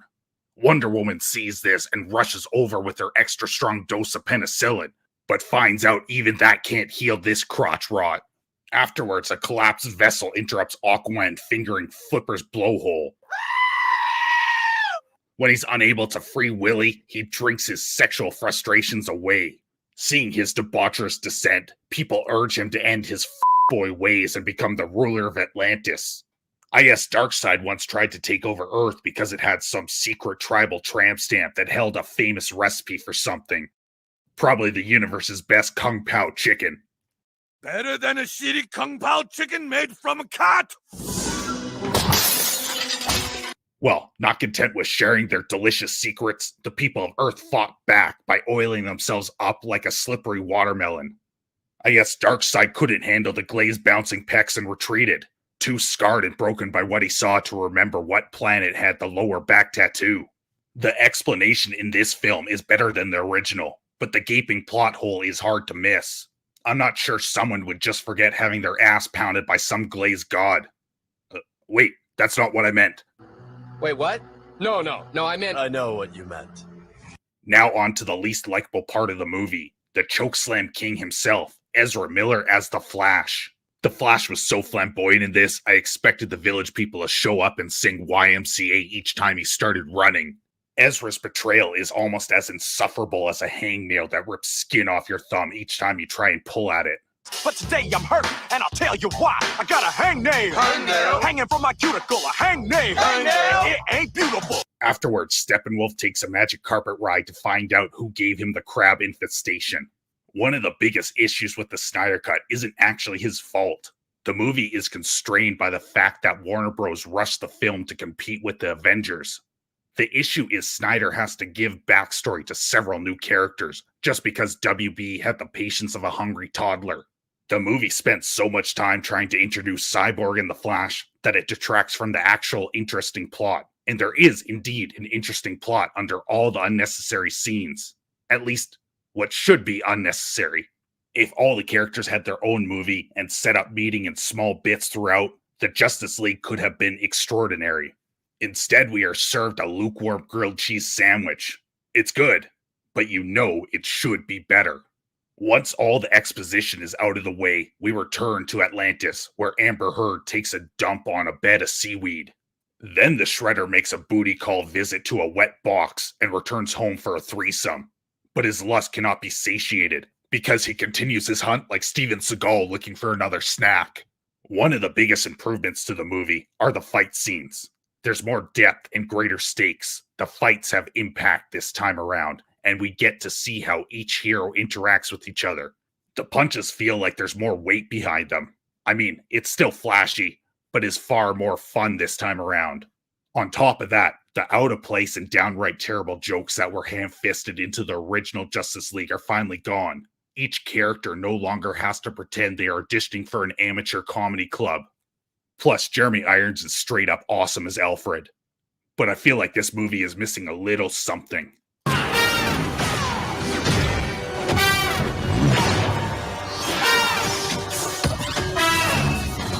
Afterwards, a man that was born to be wild fingers a box until it squirts with energy and ruins his clothing. But the Alpha Chad hears the moans and decides he wants to return for the great white whale tail with the tramp stamp that got away. Then it's back to the defenders of the Promise Ring, who are trying to save the third box's purity. But its scent is so powerful, it can wake the dead. So they exhume Superman's body and put the box that smells like an abandoned tuna factory next to him, which rips him out of death's clutches.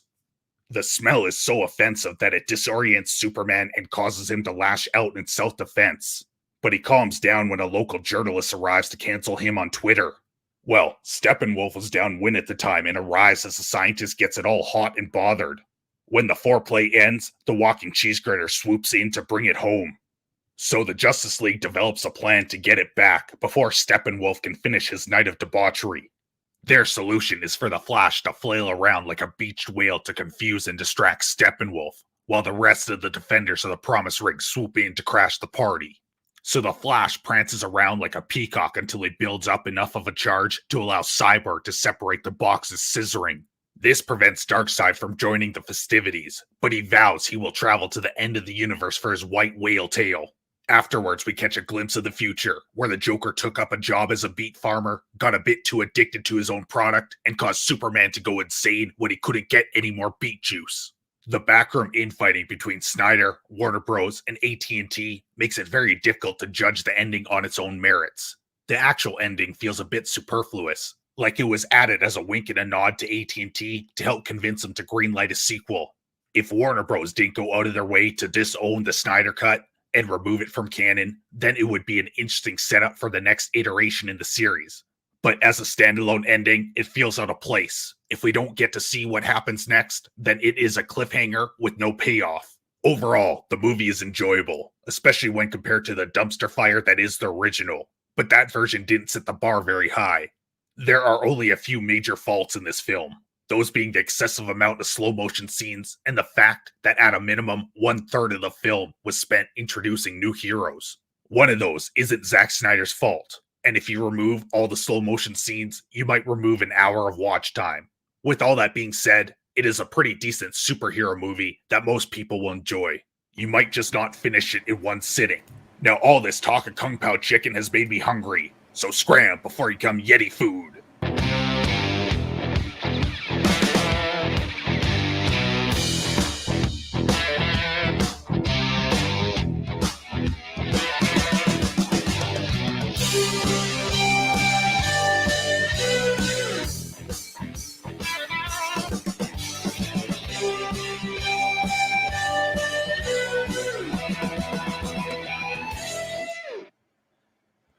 Okay, I think that is all of the roasts that I have. Although I might have missed the original Mortal Kombat one. Oh, so what do you guys think? What was your favorite one that you came across? Let me know in the chat, because I'm kind of curious what ones resonated with you guys more, and how the jokes are going. Also, this is my first time ever actually just talking alone, so I am not used to this. But yeah, there was definitely a cliff nail hanger. Yeah, that movie wasn't gonna do very well with, if they don't continue it. It'll just be a giant letdown there. That 70s rock fan says, "I'm so roasted, I'm barbecue." Yeah, after listening to myself for that long, I feel a little worn out. I was here just trying to watch everything and make sure it was going well and things didn't fall apart while it was actually on stream and trying to share everything. And Kaylee says, "Amazing job, Yeti." Well, thank you. I really appreciate that, especially on the later ones. It took a long time in order to write the actual jokes. It was it was tedious at times, especially I don't want to put out anything that I'm going to, let you guys down, because I want to make sure that it's funny enough. Especially when I look back at some of my earlier things, I tried to get them out so fast that I think some of the jokes were lacking.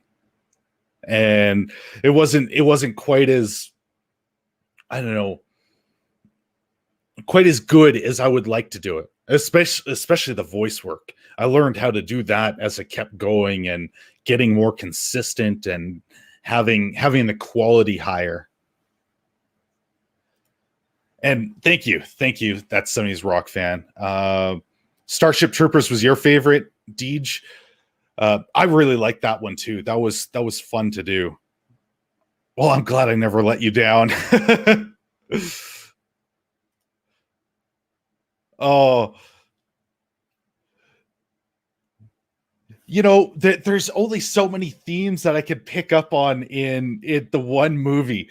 And so it just started kind of rolling it.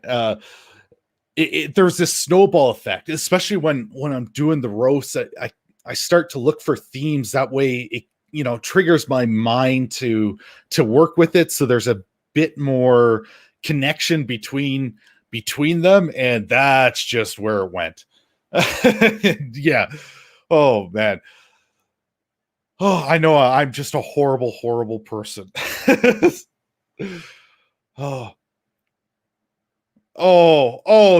that hurts. That hurts off Nick's. That really hurts. He says, I drink every time there was a joke. I am dry and sober. Well, there goes my ego. Eventually, I don't know if I'm ever going to recover from that. Jeez. Yeah. No, I did not add Birds of Prey to this stream because it would have just been it just would have been silence for 9 minutes, and I think it would just pissed everyone off. I considered it. I almost added that in, but I think I would just lose people unless they've already seen it. It would just especially with that one in particular, you don't see the thumbnails. So you would just see the dumpster fire and no context. At least with the one that's on my channel, you have a picture and it tells you what you're going in to see. Oh, I am sure. I actually get a sore throat when I'm doing recordings. That's not something. That's not something that's very nice. I have to keep like Fishman's Friends around just to rest it, and sometimes I'll have to take a break and do it over the course of 2 days.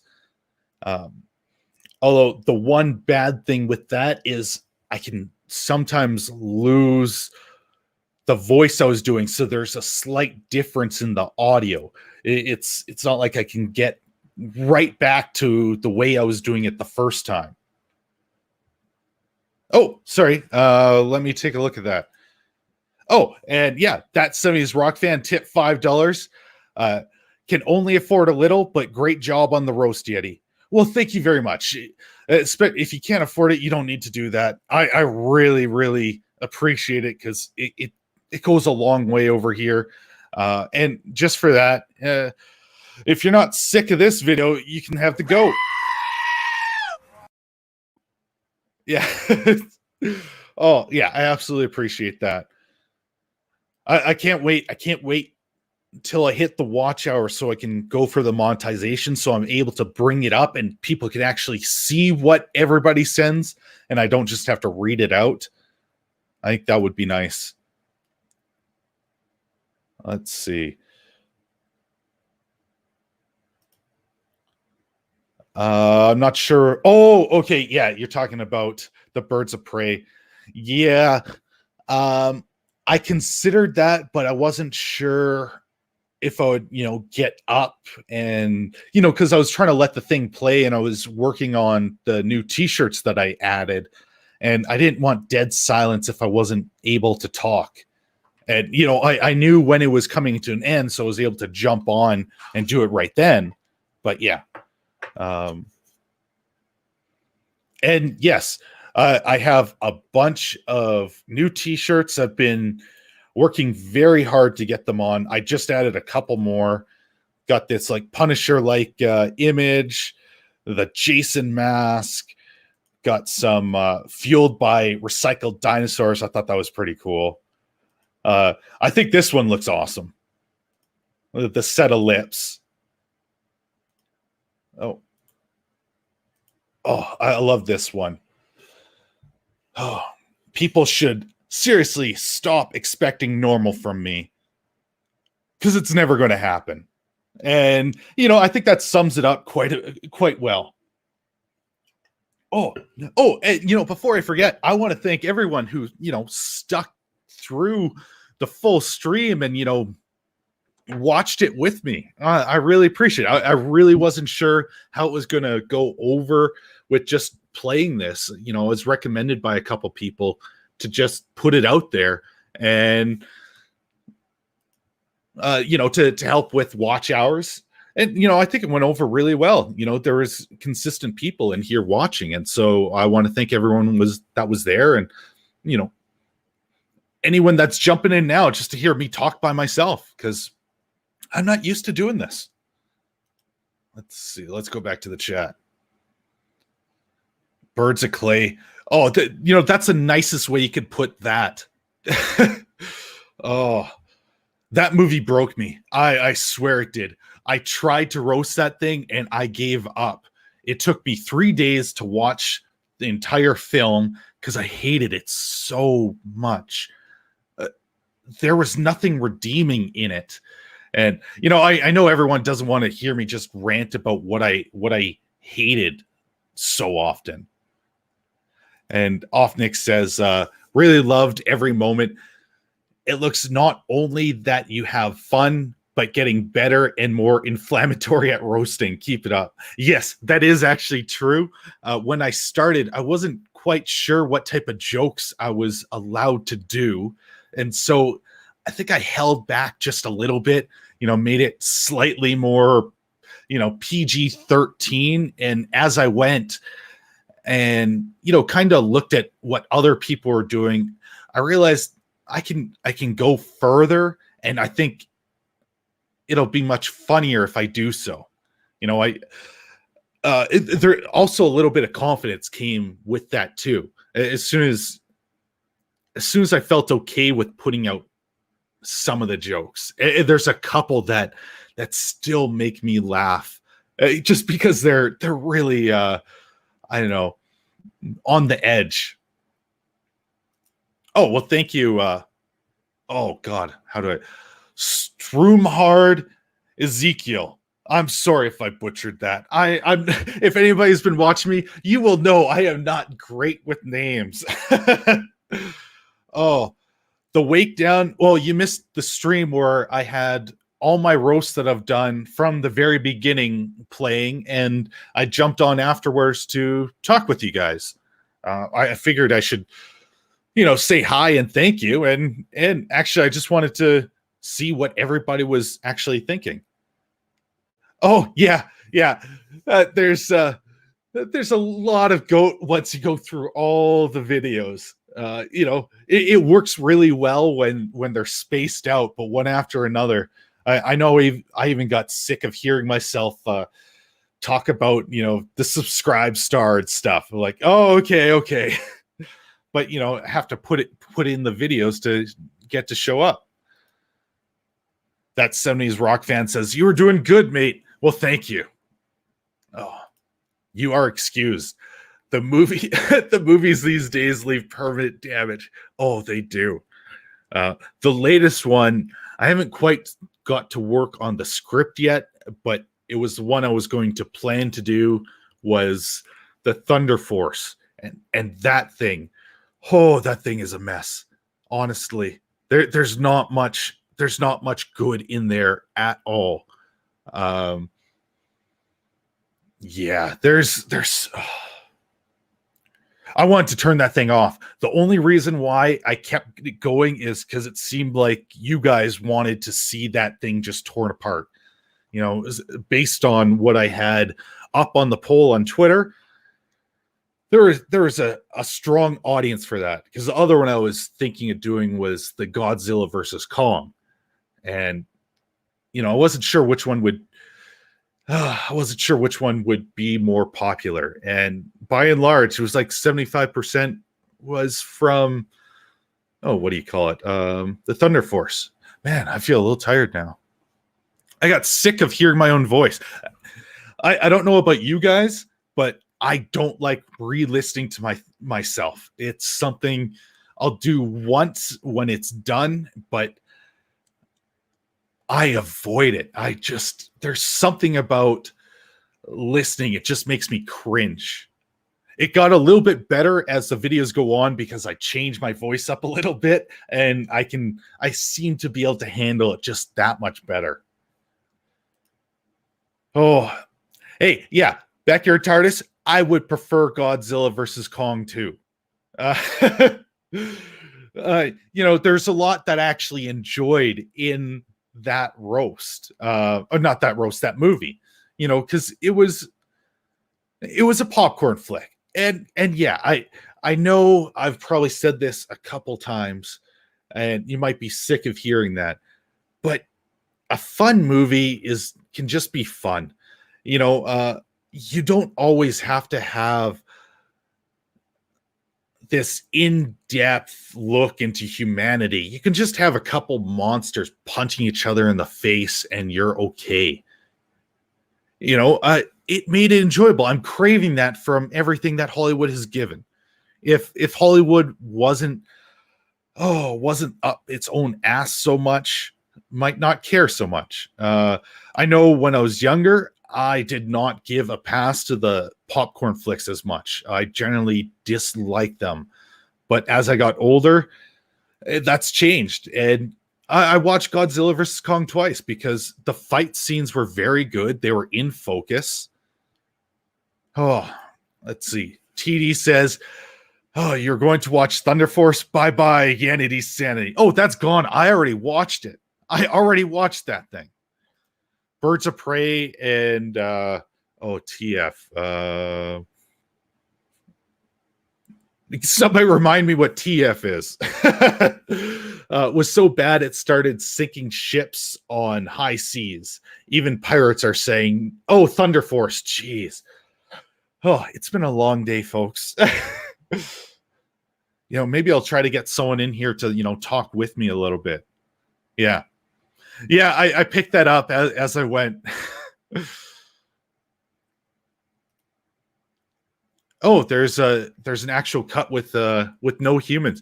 That would be a bit more enjoyable. I'm not sure how that would tie the plot together. Not that there was much of a plot to begin with. That's so you might be able to get away with it.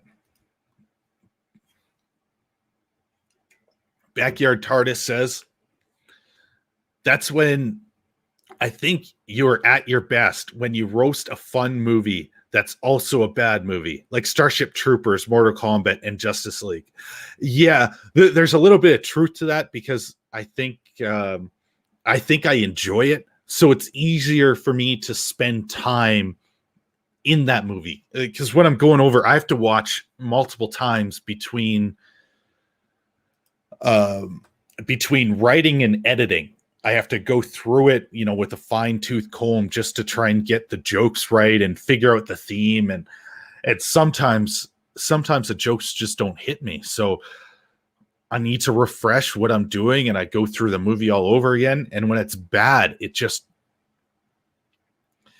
not enjoyable. It feels like it starts to drag, and then I'm just trying to get the video done and not fine-tune it. And I don't want to put things out that are of low quality because, I really do want you guys to enjoy everything. Let's see. Off Nick says it boosted from 6 out of 10 to 9 out of 10. Yeah. Well, the fights were one of the things that were, the most enjoyable part, especially when you look at the previous two movies. I was not a fan of King of the Monsters, but I liked the original Godzilla with Bryan Cranston. Story in that was fantastic, but there was not enough Godzilla. There wasn't enough of the fights. Everything was shaky cam and, misty and hidden. And then King of the Monsters, well, the story in that was bad, but then the fight scenes weren't that great because you don't get a clear cut. So in this movie, I think they got the fights way better and they upped the story just a little, even though a lot is ridiculous, especially when you try to dig into the Hollow Earth and all of that stuff. By the way, if you guys have any questions for me, let me know because, I'm just kind of talking and feeling my way through this streaming by myself. I might consider trying to ask someone to join me so that I'm not just talking alone. The Wakedown says, I've been working on a review of Nobody. Personally, I really enjoyed it. It's a fun ride. I haven't actually seen that one yet. So that's something I'll have to actually look into, because it's not what sorry, brain fire. No, I haven't heard of it before now, and I haven't had much time, so I haven't been able to watch it. But I keep hearing very good things, and so it's something that I want to go check out. Let's see. Oh yeah, go ahead. Don't worry. I'm just glad you were to stick around while you did, and oh. Yeah, I'm just very, very happy you were able to watch while you did. And I don't know, maybe I'll need to just take a little bit of a break and come on a little bit later, because I think I need a little bit of lunch before I can get my brain firing one more time. So I seem to be going just slightly slower than normal. And I really don't like that feeling.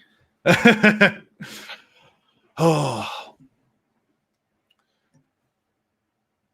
Yeah. Oh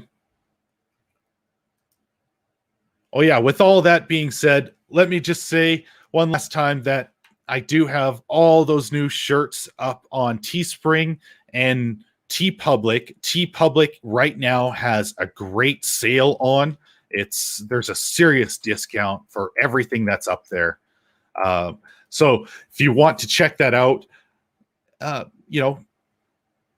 give it a purchase, and it helps the channel. It helps me keep going. Oh man, yeah, that would throw me off too.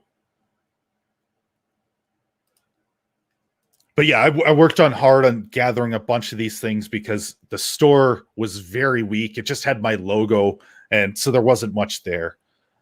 So yeah, now you can find a bunch of the good things. Some of my personal favorites. I think this thing looks really cool, and this nerd one. I think that one's amazing. Anyways, with that being said, I'm gonna jump off here right now and just regroup after this long stream and talking with you all in the chat. Thank you all for coming. I appreciate you all, and I will talk to you a little bit later. Bye.